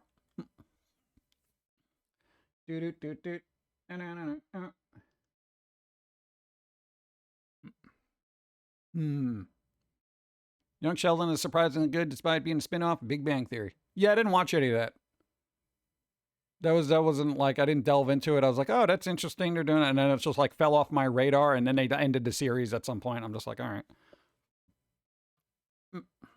What am I going to do with that? Is this true? Does anybody know if this is true? As an alternative to billboards and physical ads, Domino's have been paying to pave over potholes with their logo on it. Is that true? Are we in a state of failed infrastructure that we have to have a pizza company advertise our potholes? That day my cell phone case broke, so I have to be more careful holding my phone today. Being careful is always a bad thing. But hey, that cell phone case did their job. That's kind of hilarious if true. It's kind of sad, though. You know, it's like state and government didn't want to take care of the road, so a pizza place had to, you know, jump in and pave the road so they can put their little Domino logo on it. I don't know who's going to see that going by 60 miles an hour. Oh, look, the Dominoes. You know? Dude, did you see that pothole? I'm so hungry right now. I feel like billboards are a little bit better. Nobody's looking down when they're driving. They're looking at their phone. I've noticed that by looking at drivers. Don't do that.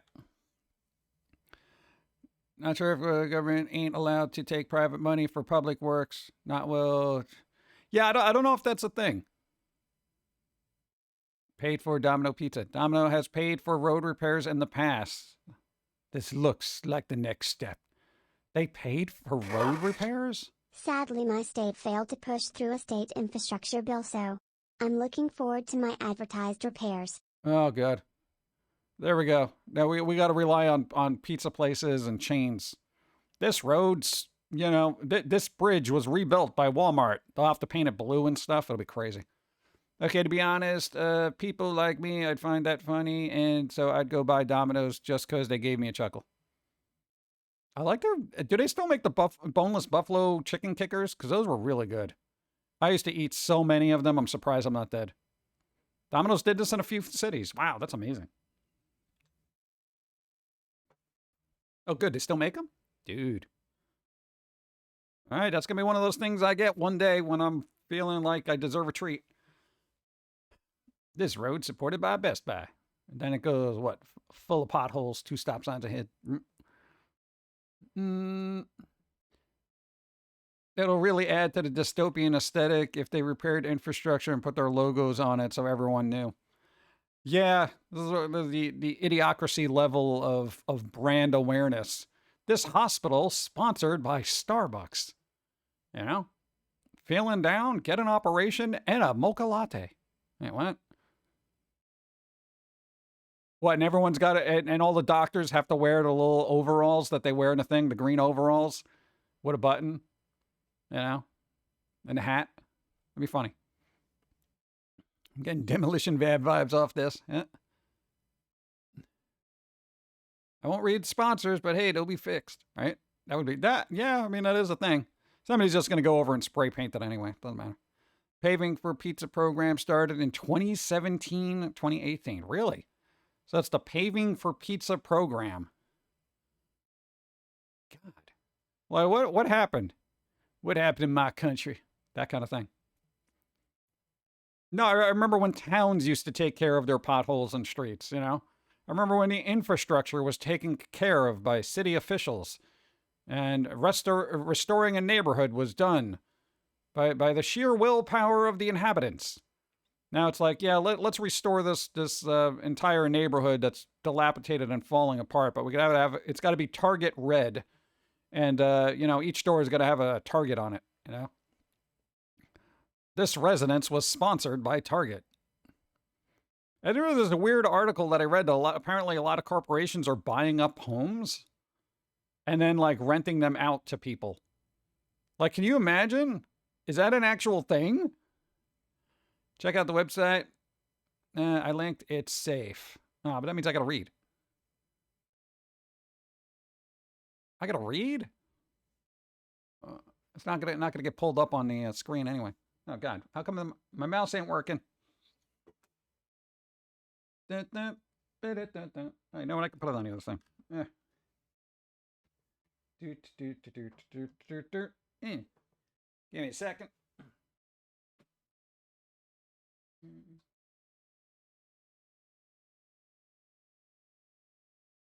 Yeah, it is. Hey, that's a thing.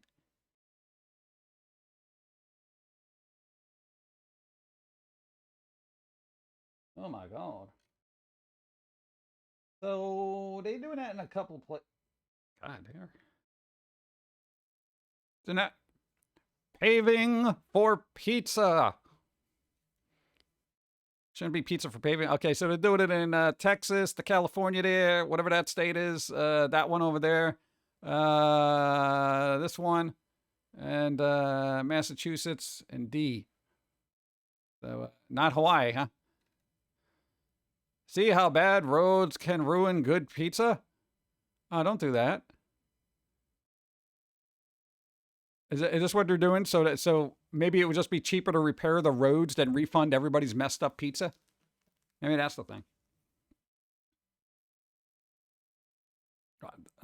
Yeah, that's not happening. Click on a dot. I don't want to click on a dot. I already changed screens.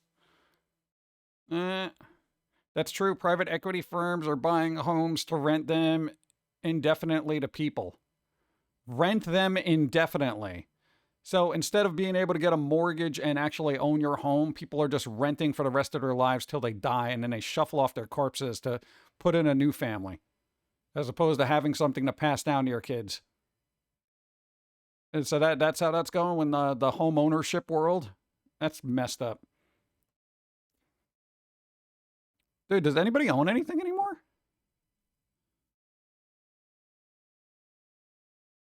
As much as it's a win for Domino's, it's a win for people. Catastrophic is crazy. No. Of course, it's an EPA or roads. Oh, here are awful. Okay. I don't plan on having kids anyway. You will own nothing and be happy. So it's basically what my brother escaped when he left. Oh, great. Yeah. Did they do that in China? What, all the governments or businesses own the houses and then people just rent them indefinitely? BlackRock is one of them. Most of the rent rates are as much as a house payment. Wow. Wow. So they do that over there? Oh, man. America, I thought you were better. Come on.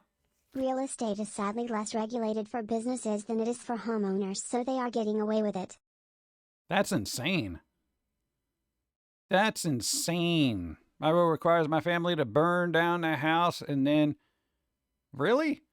You're going to pee on the ashes? The things you own end up owning you. Kind of weird. It's kind of weird. At this point, I feel like everyone's just going to buy an RV and live in it. You know? Then the housing market will crash. Everyone will sell off their homes, and then maybe people will be able to buy it cheap. I don't know. You can't own private property in China, just lease it. Really?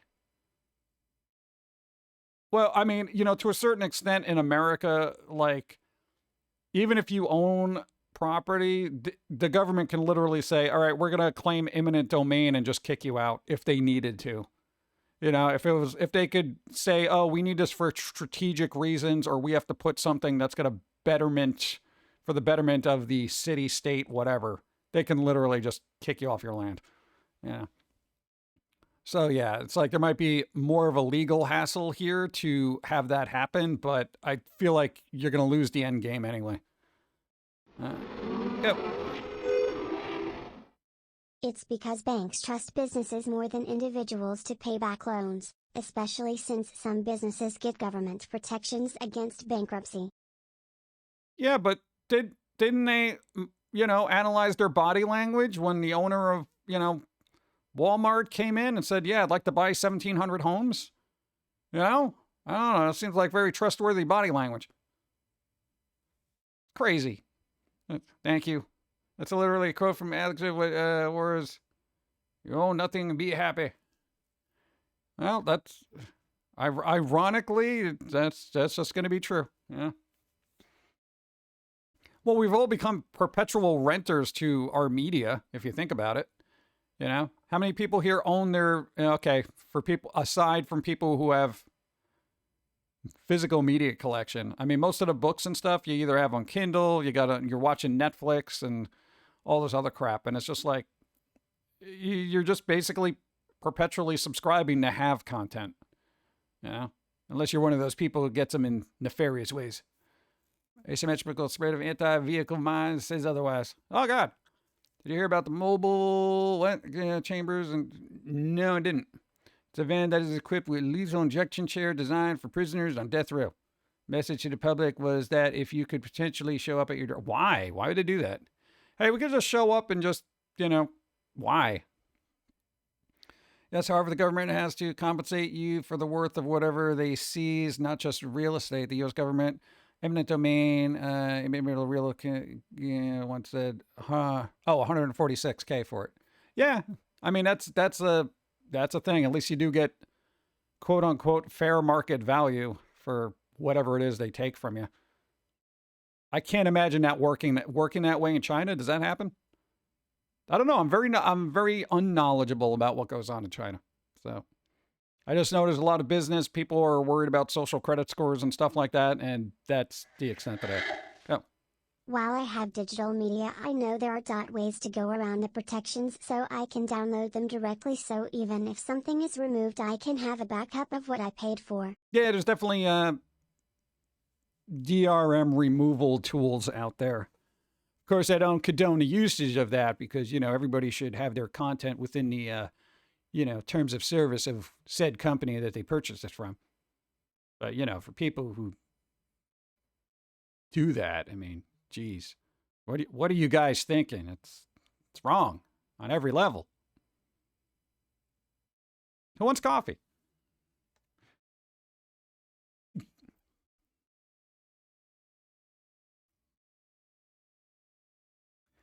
Ooh, Warrior Pauline. Da-na-na. See, and then we can finally flesh out that lore. First the malls, then the libraries. All media otherwise collected will be phased out.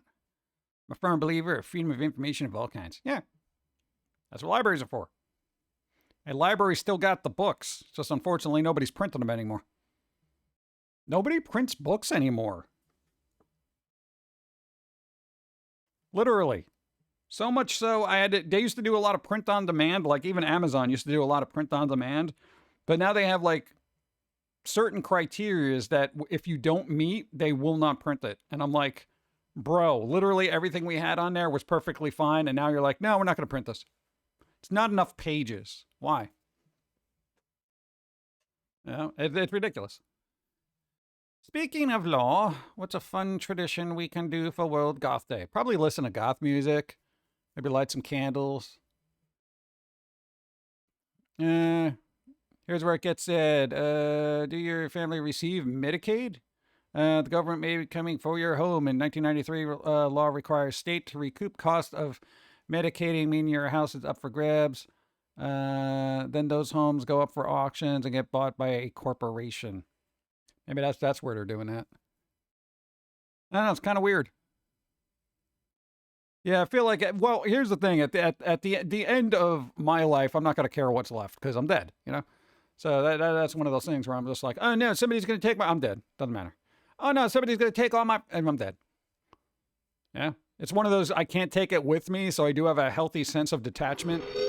So that's why, despite the issues that Steam has with publishers, I prefer to buy on Steam since they allow you to play games without needing internet connections, at least for single-player games. Yeah, there was an interview where they asked, like, okay, I've got an ad break coming up too. They asked the dude from Steam, like, okay, if Steam goes down, what happens to everybody's game library? And they're like, you know what? We're just going to release it so they can just, like, keep it for themselves. So I think they would remove all the DRM for everybody who is just, like, already got their stuff. And I feel like they would do that. Like, because, with the stuff that's on Steam, they're very, I want to say, lax, and they have a very free approach as to what they allow on there, which is both good and bad. But at least I feel like the library is quote unquote safe. And if not, somebody out there is going to be like, well, as long as you got the files, here's a crack for it, We're just going to crack it open. We're cracking it open. Remember back in the day when you would get game cracks, dude?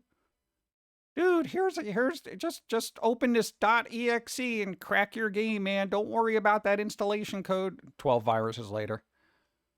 So, Ipum guy, how many goth does it take to change a light bulb? No, none. They embrace the darkness. I was literally gonna go with that. I'm like, why would their lights even be on? Like, they don't have light bulbs. They have candles. Come on. Think of the children. Imagine wanting kids. Who would ever? I know people who have kids, and it's not for me, And it's like one of those things where kids are fine when they're yours, but to everybody else, it's like, oh, God. Yeah. Especially when you're in a restaurant.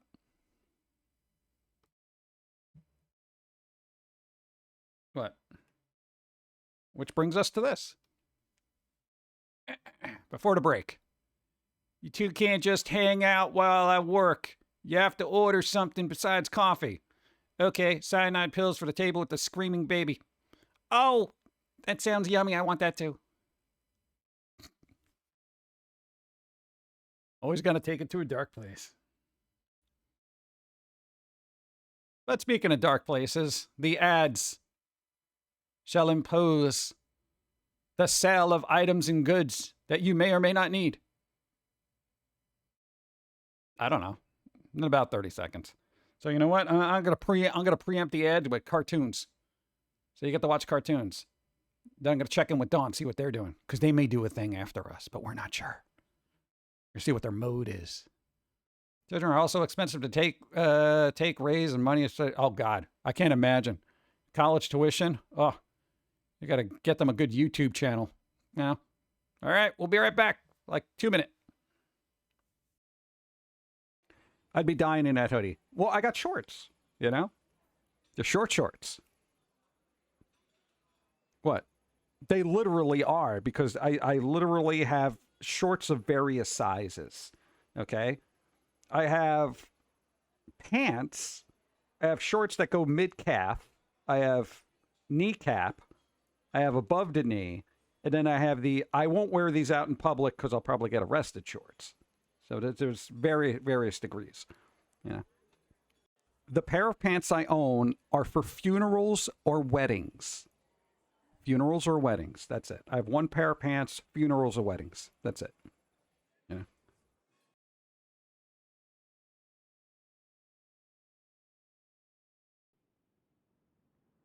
Yo, what is with your internet? These are the worst speeds I've seen since, like, the 90s. Like, internet cafe 90s. I could drink 3 coffees before cartoons on Newgrounds would load. Like, what do you actually do for fun if your internet is so bad? Besides working out, obviously. Why no 5G here? Yeah, dude, why is there, like, no 5G here, all right? There's, like, no Gs. I can't even get 1G. Oh, maybe this island is like that town called Pocahontas in Greenbank, West Virginia. Oh, no, there's this town in the U.S. where cell and wireless signals are outlawed because they interfere with some radio telescope or some crap. Also, it is a refuge for people who are hypersensitive to wireless signals. And what do they call that? Electromagnetic hypersensitivity? I wonder if that's a real thing. You know what? I'd look it up, but, you know, internet. Yeah, actually, you know what? I'm gonna look up the ISP here. Let's see, who even runs this?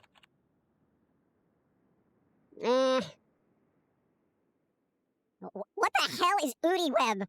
Let's see, a small internet service provider in the blah blah blah islands found by tech support guru Mamid Udi after selling off his various support hotlines in which he was the sole operator. Has not been seen in public for 12 years. Huh, weird. You figure a former tech support person would have better internet speeds. You know what? Considering the sheer amount of negativity humanity has to deal with when using the internet, you know what? Slower speeds might just not be a bad thing. But how do I keep up with the trolls and the misinformation and the dumb videos that tell me nothing? Well, that's the beauty of it. You don't. You're free. Free to completely miss out on garbage that does nothing for you. You're free! But I like garbage.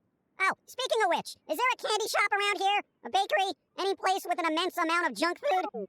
I feel like celebrating my newfound inability to be inundated with human idiocy. I want pizza with jelly beans, thank you. Oh, dude, I wonder if that tracking pizza website still works. Oh, shit! It actually works! Yo, we're ordering pizza like it's 1998, bro! Let's see, 12 pizzas, boneless buffalo wings, insane cheesy bread, stuffed crust, 1 soda, and order. I wonder who delivers all this. Oh, seriously? Come on! She delivers food? Oh, Daddy's super convenient, because she lives right here. Hurry up! Food's getting cold! Ordering pizza like it's 98. There's no debate, I'm getting insane cheesy bread. Gonna eat it till I drop dead, because cheesy good. Boom. I should be back. Where do we go? Beep, beep, beep, beep, beep. Most hilarious thing I ever saw was a guy go into a pizza parlor and ask a staff member for the Wi-Fi password. She replied, buy something. Yes, again, her response was the same. Funny. They should have had a sign that said that. That's actually pretty good. That's a good password to have for a place of business. What's the Wi-Fi password? Buy something. That's pretty good. Dun, dun, dun, dun. When did you start creating content online? I know. Do you consider it a comic book or the cartoons? First cartoon was the end of 2002. Comic book started 2001. And then prior to that, other comic strips and stuff, which were available online. It was like 4 Eye Records. And the Squirrel had a little appearance in that. So did Jermaine. You know, so it goes way back. I might have to change my Wi-Fi password. Did you bring me a coffee? That'd be pretty good. Hey, it's this guy's birthday. This guy. They're, Hideki Anno. Apparently they did this thing. What was the name of it? Somebody knows this. The one with the bunny girl that fought Darth Vader, Spider-Man, and everybody else for some reason. I forget the name of it, but I want to see it now. Like, I'll literally write it down if you tell me.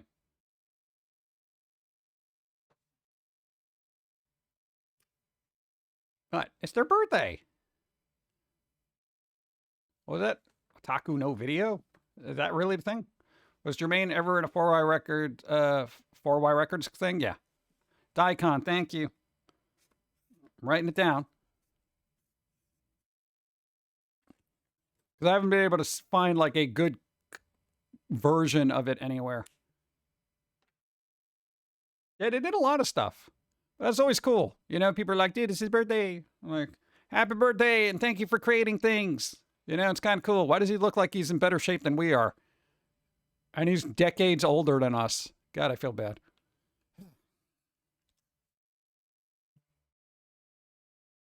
Is that also Evangelion? I don't know. He did Cutie Honey, all that stuff. It's all over the place.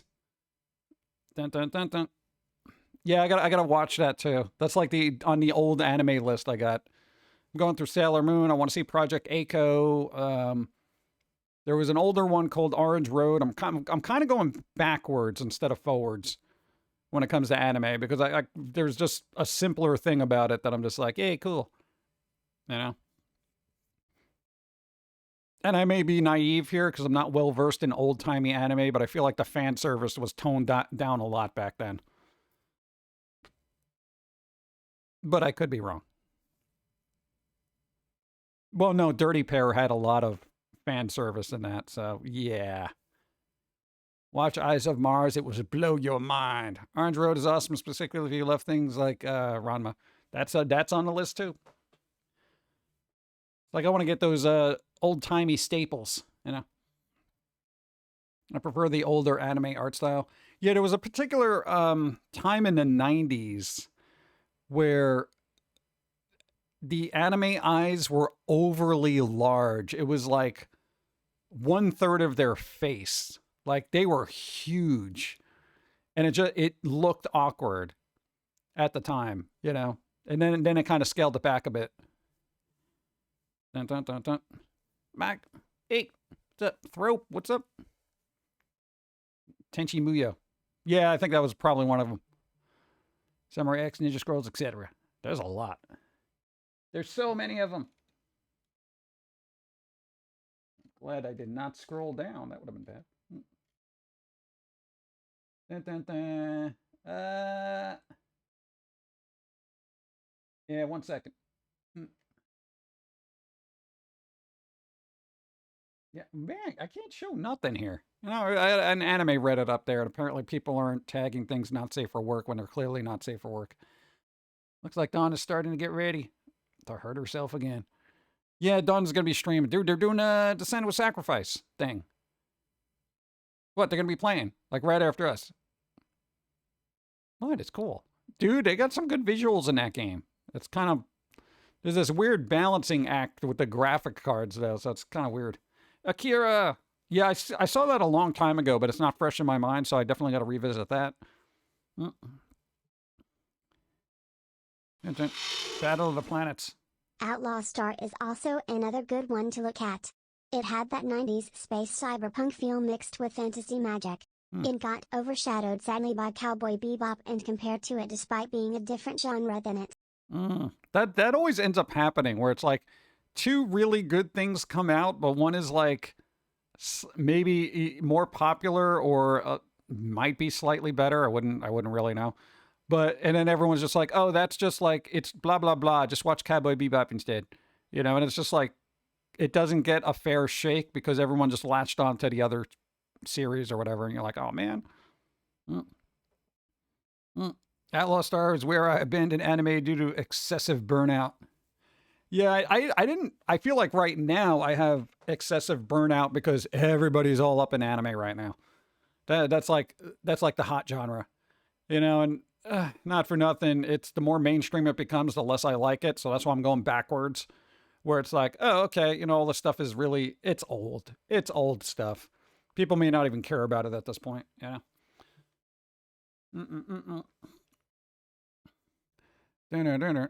not so much the newer anime has more fan service as that there is just way more anime. Now, Studio Ghibli and Toei being the only unionized studios, the rest of the industry just push its workers to the point of rapid aging. Hey, that's what we're doing. That's why the creator over there looked a lot better than we do, and he's like decades upon decades older than us. I feel like earlier anime was better because the tropes and cliches were not yet entrenched. Today, anime already knows what is popular, so all the shows are similar. Yeah, that is kind of a thing. I feel like maybe back in the day they would probably do weirder things because it's like, we don't know what's going to work. But, after a while, when the algorithm tells them what's fun, then they just kind of go with it. Yeah. My favorite fantasy anime will always be Record of Lotus War. I am familiar with that to a certain extent. Speaking of algorithms, coffee.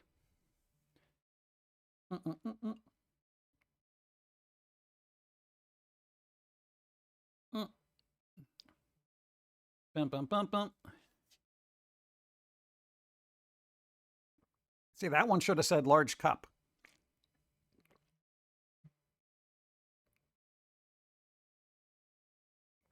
See, that one's nice. That one's nice and normal and spooky. That one's good.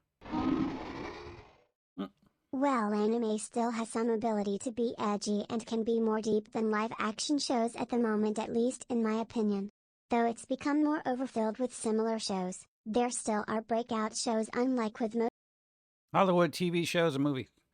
Yeah, I mean there is, because it is Japan. Japan can be a little bit more weirder. They can be more edgy because I feel like the audience they're initially gearing stuff towards aren't going to be outraged so easily. Once it gets over here, that's when everybody gets all bent out of shape.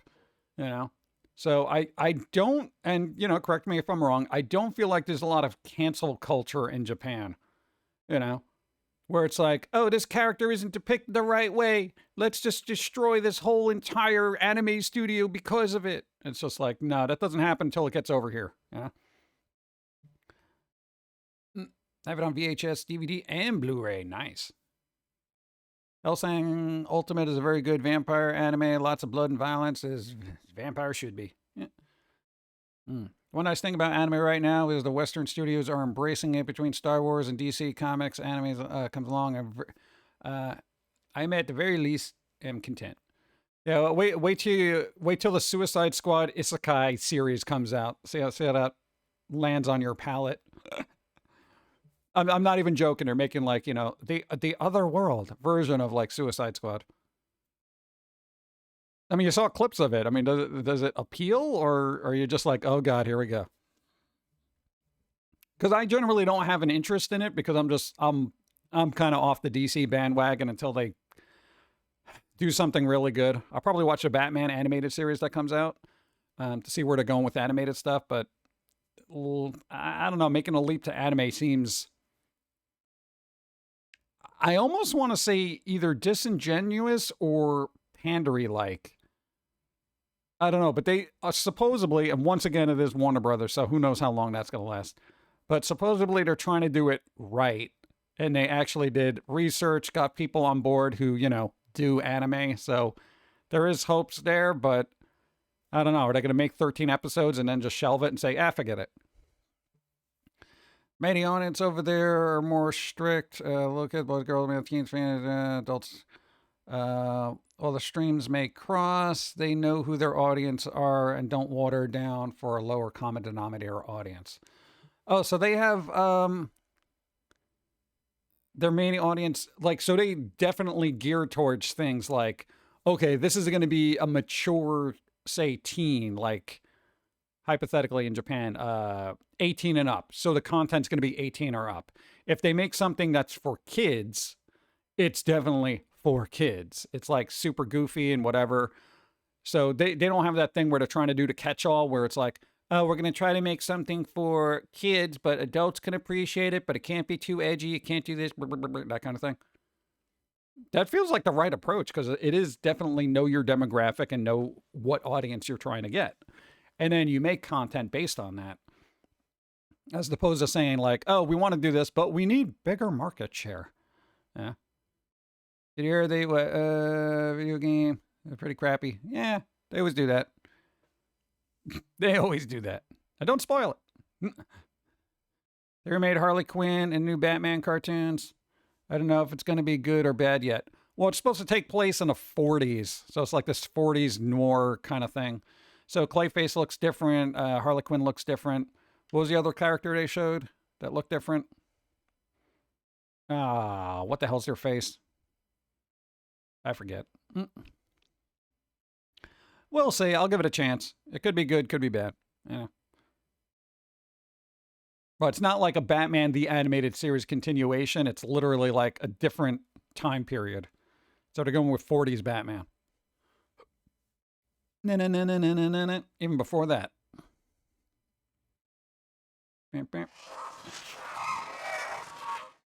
Most Japanese censorship was originally pushed on them by the US after they were defeated in World War II. Typical. I'd have to see about the writing, but at least looks like fun. Supernatural anime falls in the same category of just fun. Oh, okay. I don't know how seriously viewers will take it. Like, oh, this isn't supposed to be blah, blah, blah, blah, blah, blah, blah. You know, or I don't know, audiences are just so weird. And thank you, sir. New Harley Quinn is supposed to be main villain separate from the Joker at some point, so I'm at least interested.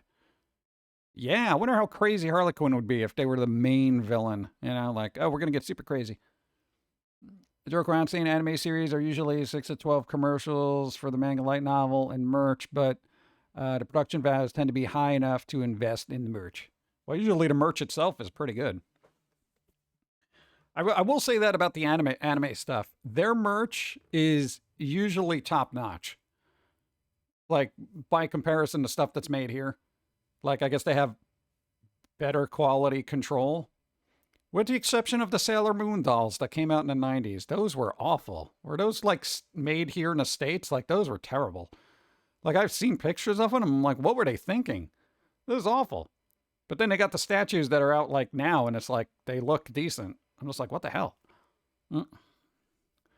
They might be able to go into what suffrage theme as Harley is. Oh yeah, Asian in that, right? Yeah. It takes place in the 40s. You do the math. Yeah, that's gonna be a little rough. What do you do? You think they're gonna address issues like World War II and what was going on back then with that? That might be a bit dicey. I feel like they would ignore that.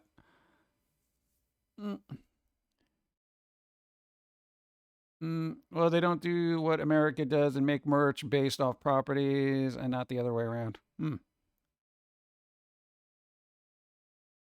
been leading into Harley Quinn for, God, like the last 15 years. It's been insane, you know?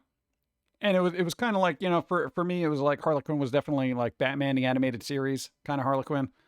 I like that one. And then it was like, once you got into like Suicide Squad era, I was kind of like, all right, they're just making her more annoying than anything else. But I don't know. It's hit or miss. You know, just so many different variations. Old Transformers, Voltron, and Robotech merch, those were imports from Japan with rebranding. I missed my G1 Optimus Prime diecast trailer. Yeah, the toy's heavy enough to cause cranial damage. That's what it was like growing up in the 80s. Every toy was a weapon, quite literally. I just think that they'll move that more the way that she feels justified. Think Magneto, and the X-Men. Yeah, that could work. I could see that. I don't know. It should be interesting.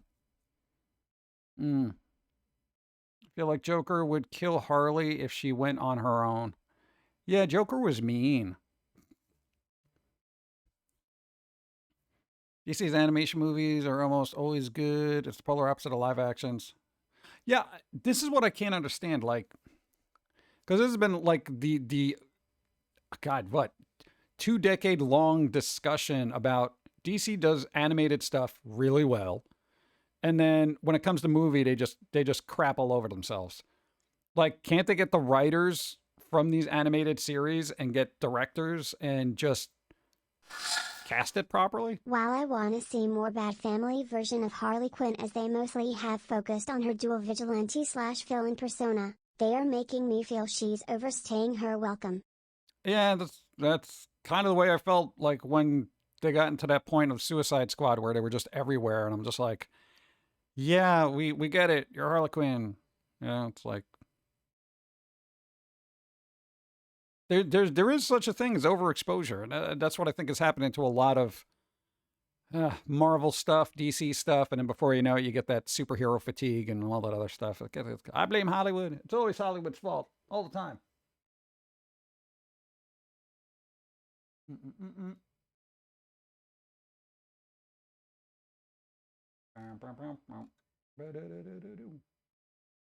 Yeah, doing it. Now, why is that even open? Hold on. Got a weird window open for no apparent reason. I'm gonna check on Dawn, see if they're starting up. Give me a second.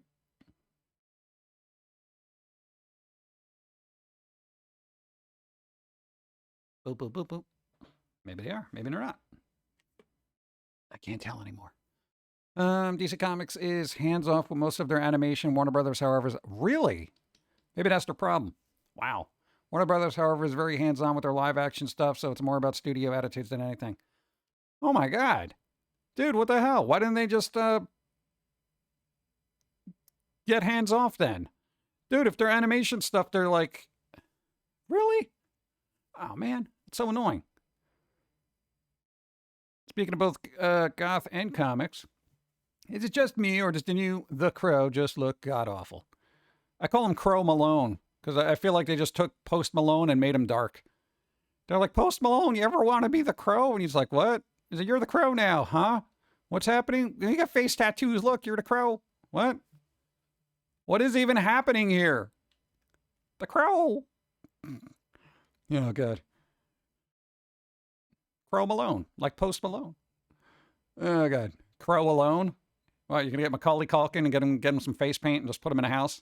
But instead of just setting traps, you've just literally murdered everyone. Animation is doing better than live action for WB because I think they still have the mentality that cartoons don't attract the masses as much as live action can, so they don't give them the biggest budgets, so they get more freedom in the monetary restrictions. Well, I mean, shouldn't they just look at the books and be like, hey, you know, our animated DC universe is doing quite well. What are we doing here that is not working for our, you know, live action things? Because I feel like even the stories aren't as good as the animated stuff. As like, are they just willing to take more chance and, you know, get a little bit more grittier with the cartoons, and they wouldn't do that with live action? Like, I don't know. Are they so concerned about ratings and whatever? Like, dude, we can't have an R-rated Superman, you know? Hot Topic Crow. Dude, Hot Topic Crow died long ago. Maybe current Hot Topic Crow. I don't know. I haven't been on a Hot Topic in a while. Last time I was, it was just a bunch of Funkos. It was like Funkos and Doctor Who and some weird stuff I had no interest in. Ordered my Deadpool 3 July 25th fan event tickets. Nice. A day early movie premiere with a mystery keychain. Ooh, nice. Lucky. And yeah, it is, though, is a children's magical girl anime called Minky Momo. The studio killed her off when the toy company who manufactured the Mickey Momo merchandise pulled funding. Really? Yeah, that's terrible. Not Minky Momo. DC animated movies I've seen stick pretty close to the comics. Maybe that's the problem. Maybe that's the problem. You know, a lot of stuff doesn't want to stick to the comics because comics were a lot more grittier than the movies. Quentin Tarantino could do an R-rated Superman. I'd watch it. I want to see a gritty director do an X-Men movie, honestly. Though they did supposedly they just got a writer for the Marvel Cinematic Universe X-Men movie. I don't know how that's going to work. God, you can't water down the X-Men. We already saw what happened with some of the movies. It just didn't work well.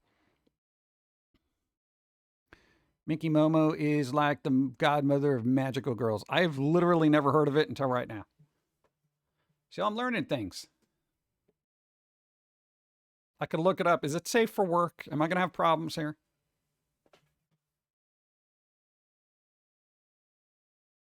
No, I quite literally always worry about internet, especially when it comes to anime. Mm. Mm, mm, mm, mm, mm, mm.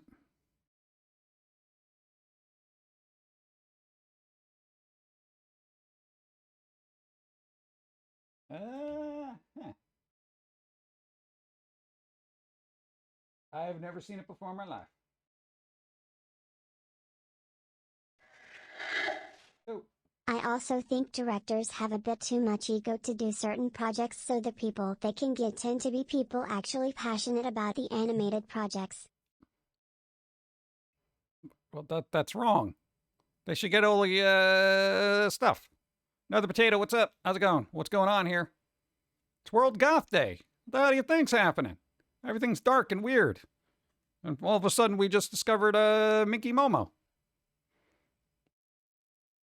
I don't know what Minky Momo is, but apparently it was a thing. Never seen it before in my life until right now. Okay. Guess that's more research we got to do.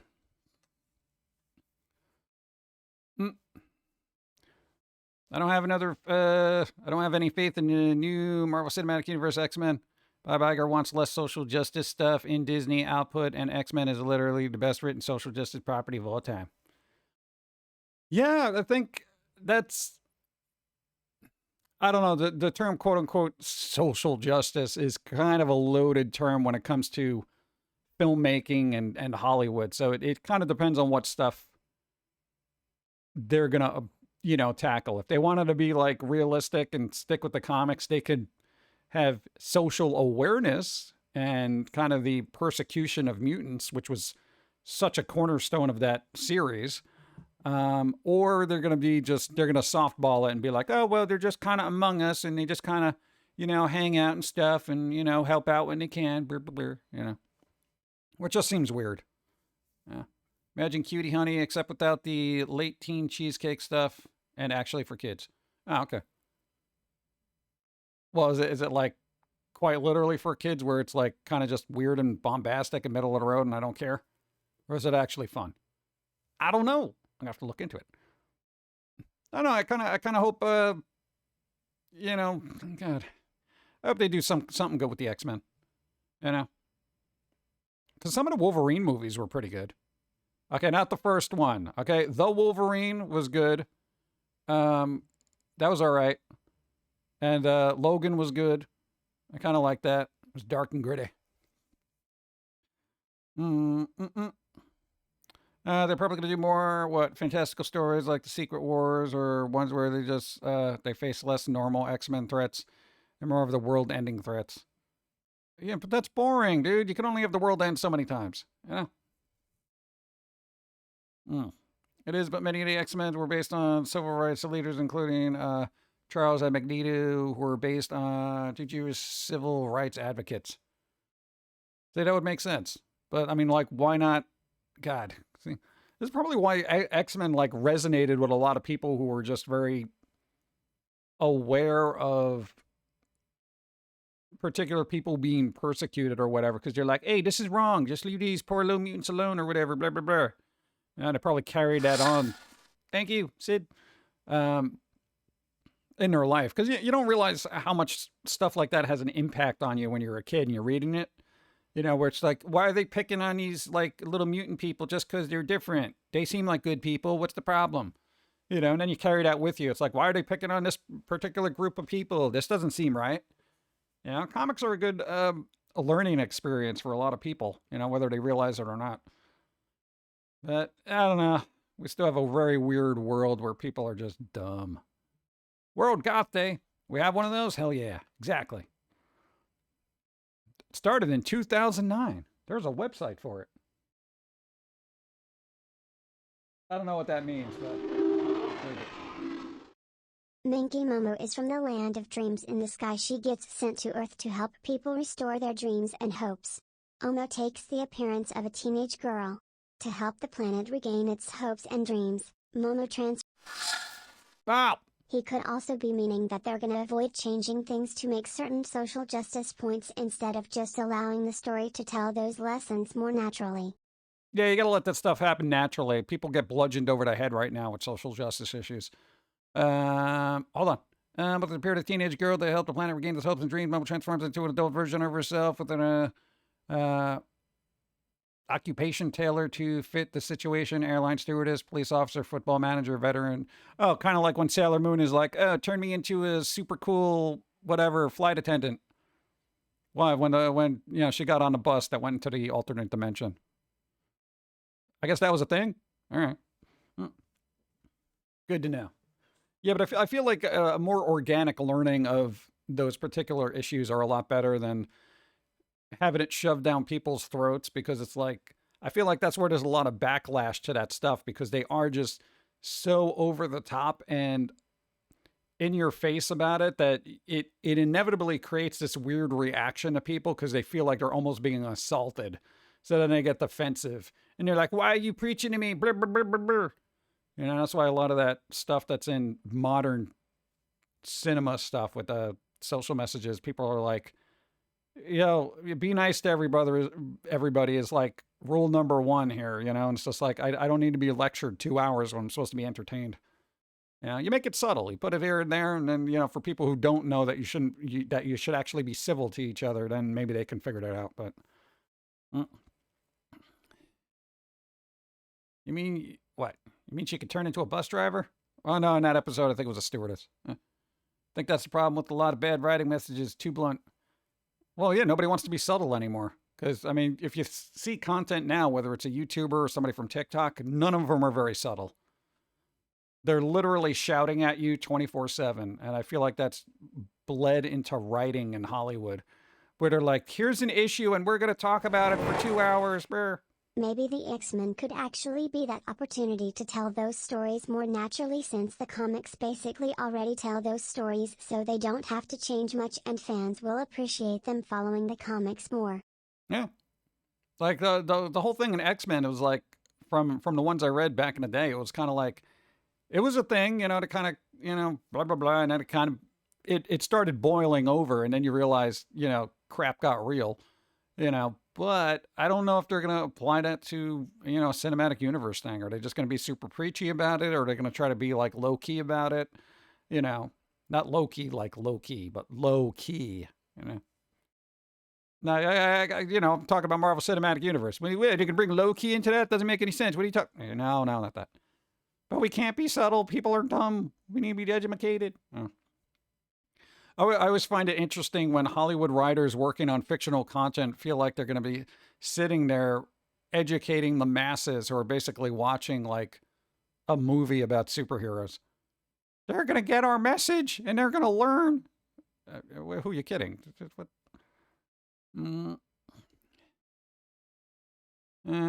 like Detroit Become Human? Well, that actually dealt with some pretty good issues, you know?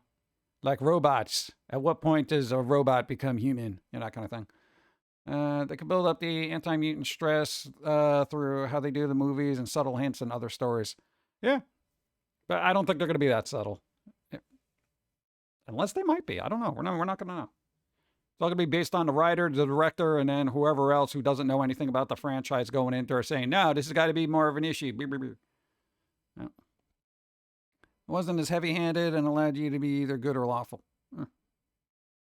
And then when the movie is badly received, the Hollywood producers say everyone who doesn't like our movie is, yeah, basically that's the thing. You don't like it, so you're biased to fill in the blank. Oh, yeah, that's it. It wasn't a bad story or anything. Yeah, I'm biased to terrible art. That's what my... oh, good. Further, Chris Claremont sees them. You're correct, but he did not create the characters. Yeah, Chris Claremont wrote really well for comic books back in the day. He was really good. I keep saying I want to revisit those because I haven't in such a long time. I probably like pick up a lot of stuff now that I just didn't pick up as a kid.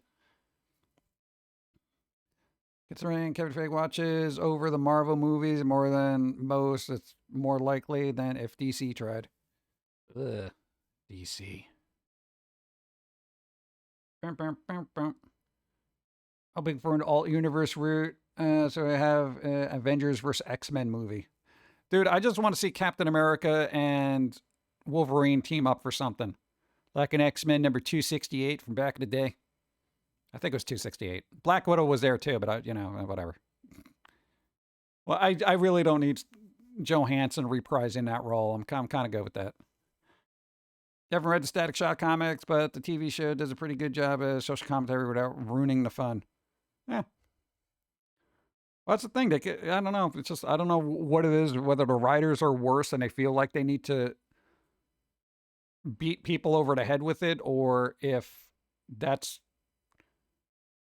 I don't know. Maybe subtle themes aren't taught anymore in creative writing. Then Scarlett Johansson get replaced by another actress? Yeah, kinda. We'll see how long that lasts. I love how what when Mutant sold Captain in highest regard, more so characters like Wolverine and Deadpool. Yeah. Dun, dun, dun, dun. You got the right issue. There you go. So that was really 268. Holy crap. There is just something really stupid about my brain that sometimes I'm just like, let's see. I said 268, right? Yeah. Kevin Feige has ultimate say, which is why the original two sets of build-up worked as well as they did, because he had final oversight instead of individual directors trying to work with each other. As it should be. Dude. Thank you. Look at that. See? X-Men number 268. My brain, bro. Boop, boop, boop. That was a Jim Lee comic, too. Boom. Yeah, so you had, your Wolverine, your Captain America, and this one. And where was, I gotta think of the number. I think it was number 213. Give me a second. 213, X-Men. That's the one, should be Alan Davis and Paul Neary. Now. Damn it. There's the problem with having two keyboards. I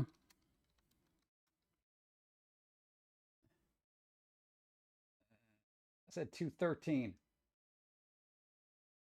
Yep, 213, bro. Boom. 213. This was actually like one of my favorite old-timey X-Men comics. It was like really dark, and Wolverine and Sabretooth were kind of going at each other. They were like in the at least from what I remember, the Xavier Mansion. And then Psylocke was in there and it was getting all crazy. It was like dim and dark. It was it was pretty dark for a comic. Release date October 1986. That's say 86. It says that's 86. It was also very well drawn. Alan Davis and Paul Neary were basically penciler and inker kind of team, and they kind of worked well together. It was good stuff.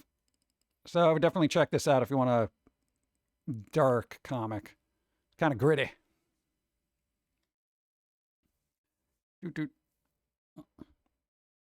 I really did like that comic. There's just certain comics I was like, damn, this was good. It's like they leave an impression on you for some reason. You're like, what? That's part of the Mutant Massacre. Yeah.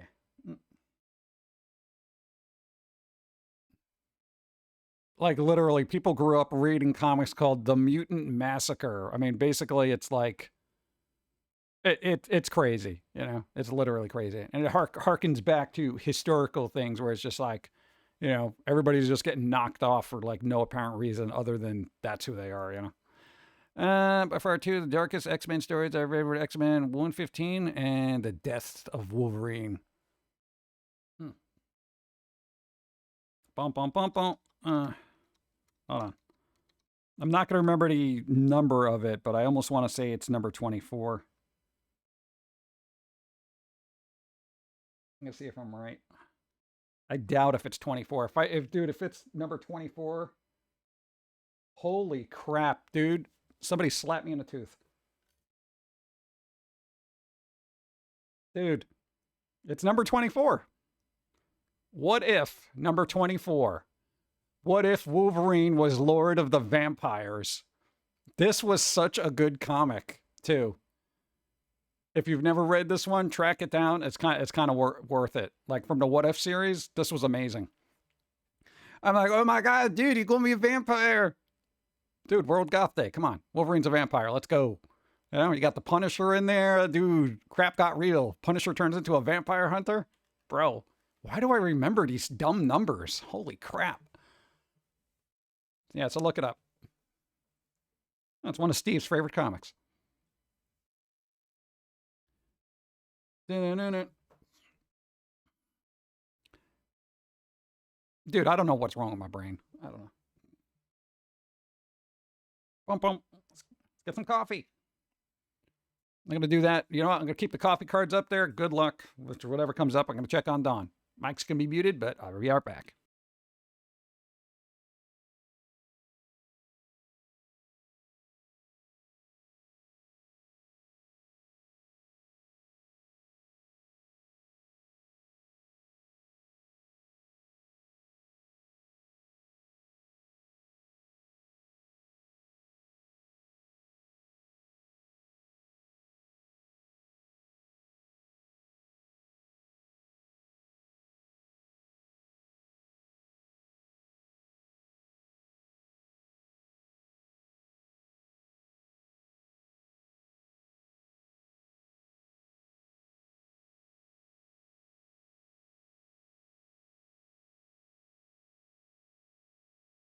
No, dude, I leave for 2 seconds. This is what happened. Oh, God. All right, Dawn will be starting up. See, that one's nice. There we go. Yep.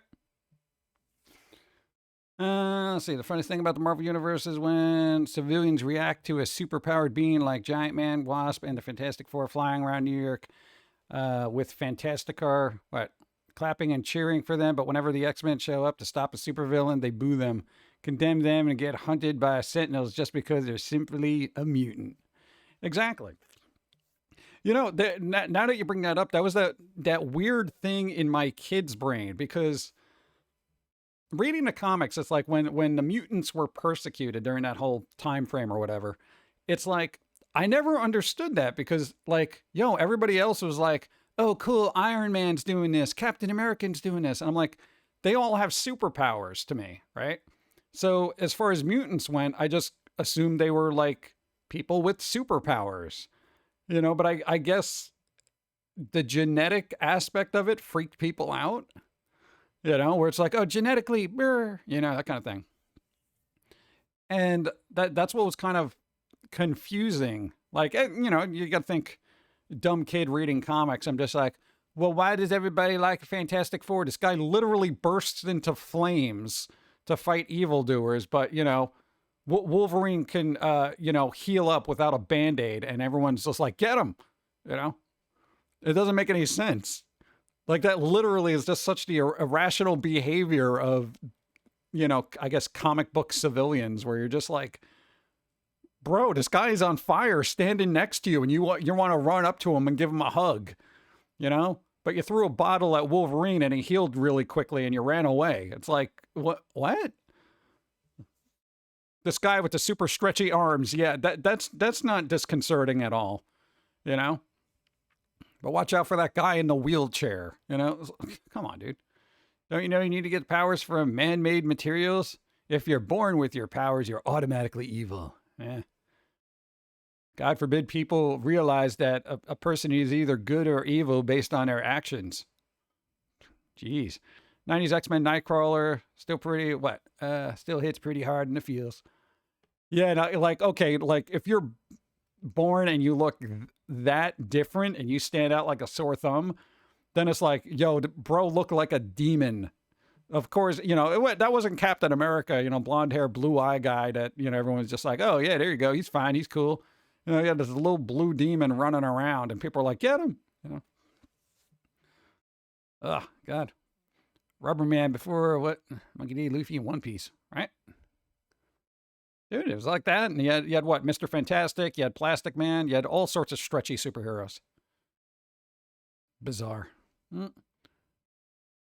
Captain America's technically a mutant, but the government sweeps it under the rug because they made him and he's great. PR.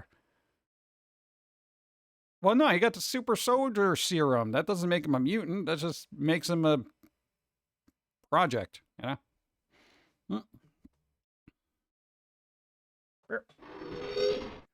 Well, I think that's just a thing about Marvel in general.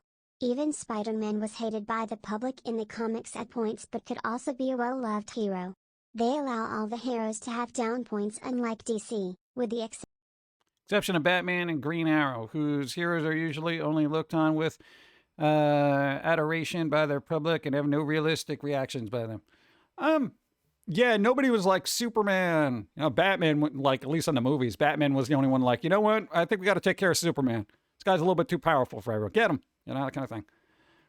Super Soldier Serum was a project. Project X was Wolverine. There you go. That's a thing there, What do you think about Amazon doing a Spider-Man Noir live action series of Nicolas Cage? I think that will be fun.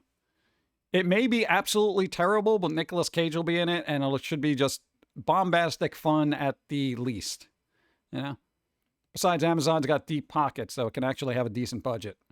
As much as people were kind of iffy about Lord of the Rings, the budget on that was crazy. It was like $1 billion.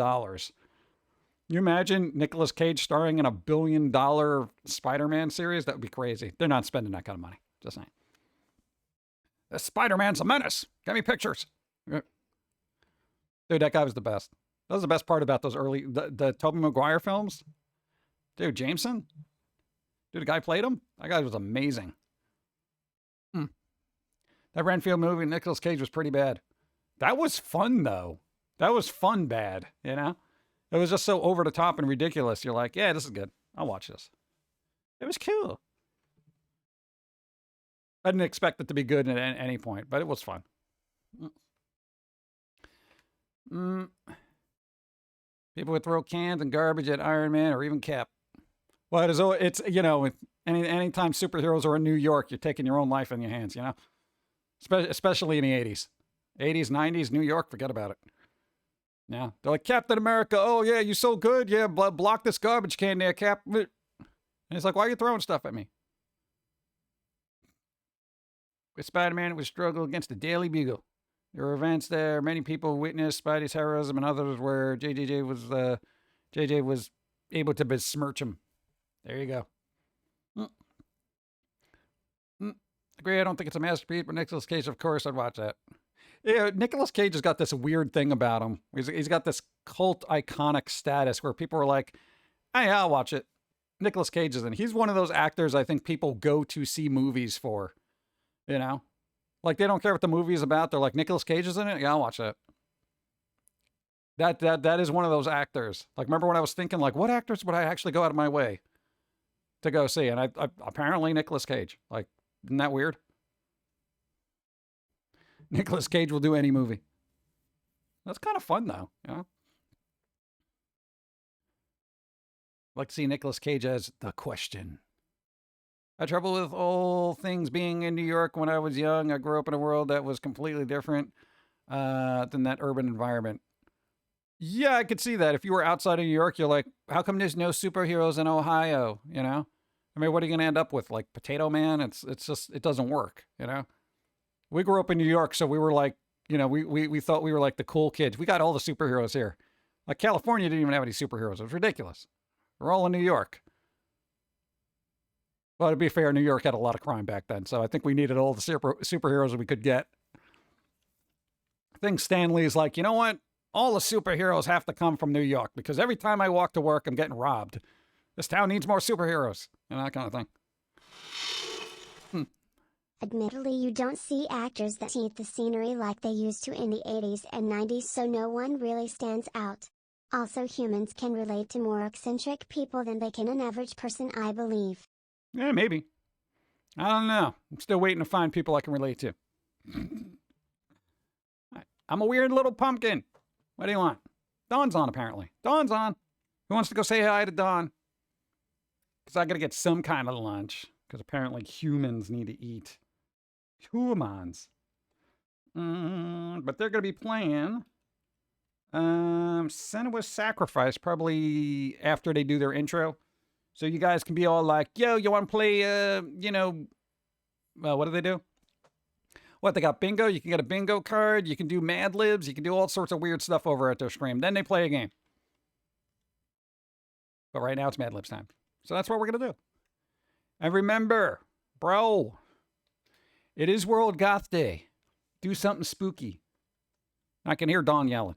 Come on, dude, we're going to have fun. I'm going to stop in. Let's go. All right, chat. You. Thanks for the stream, PG. Thank you. Hope you have a good rest of the week and see you Sunday. Yeah. Jim Love. There we go. Everybody, have a good and spooky World Goth Day. Make it spooky. Do something dark and weird. All right? Don't go just sitting around, not doing anything fun. All right?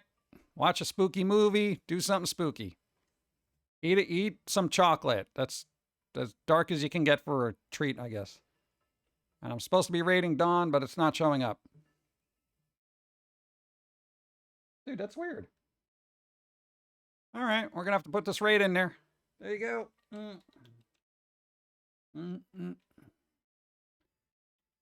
Yeah, I'm still here. Hold on.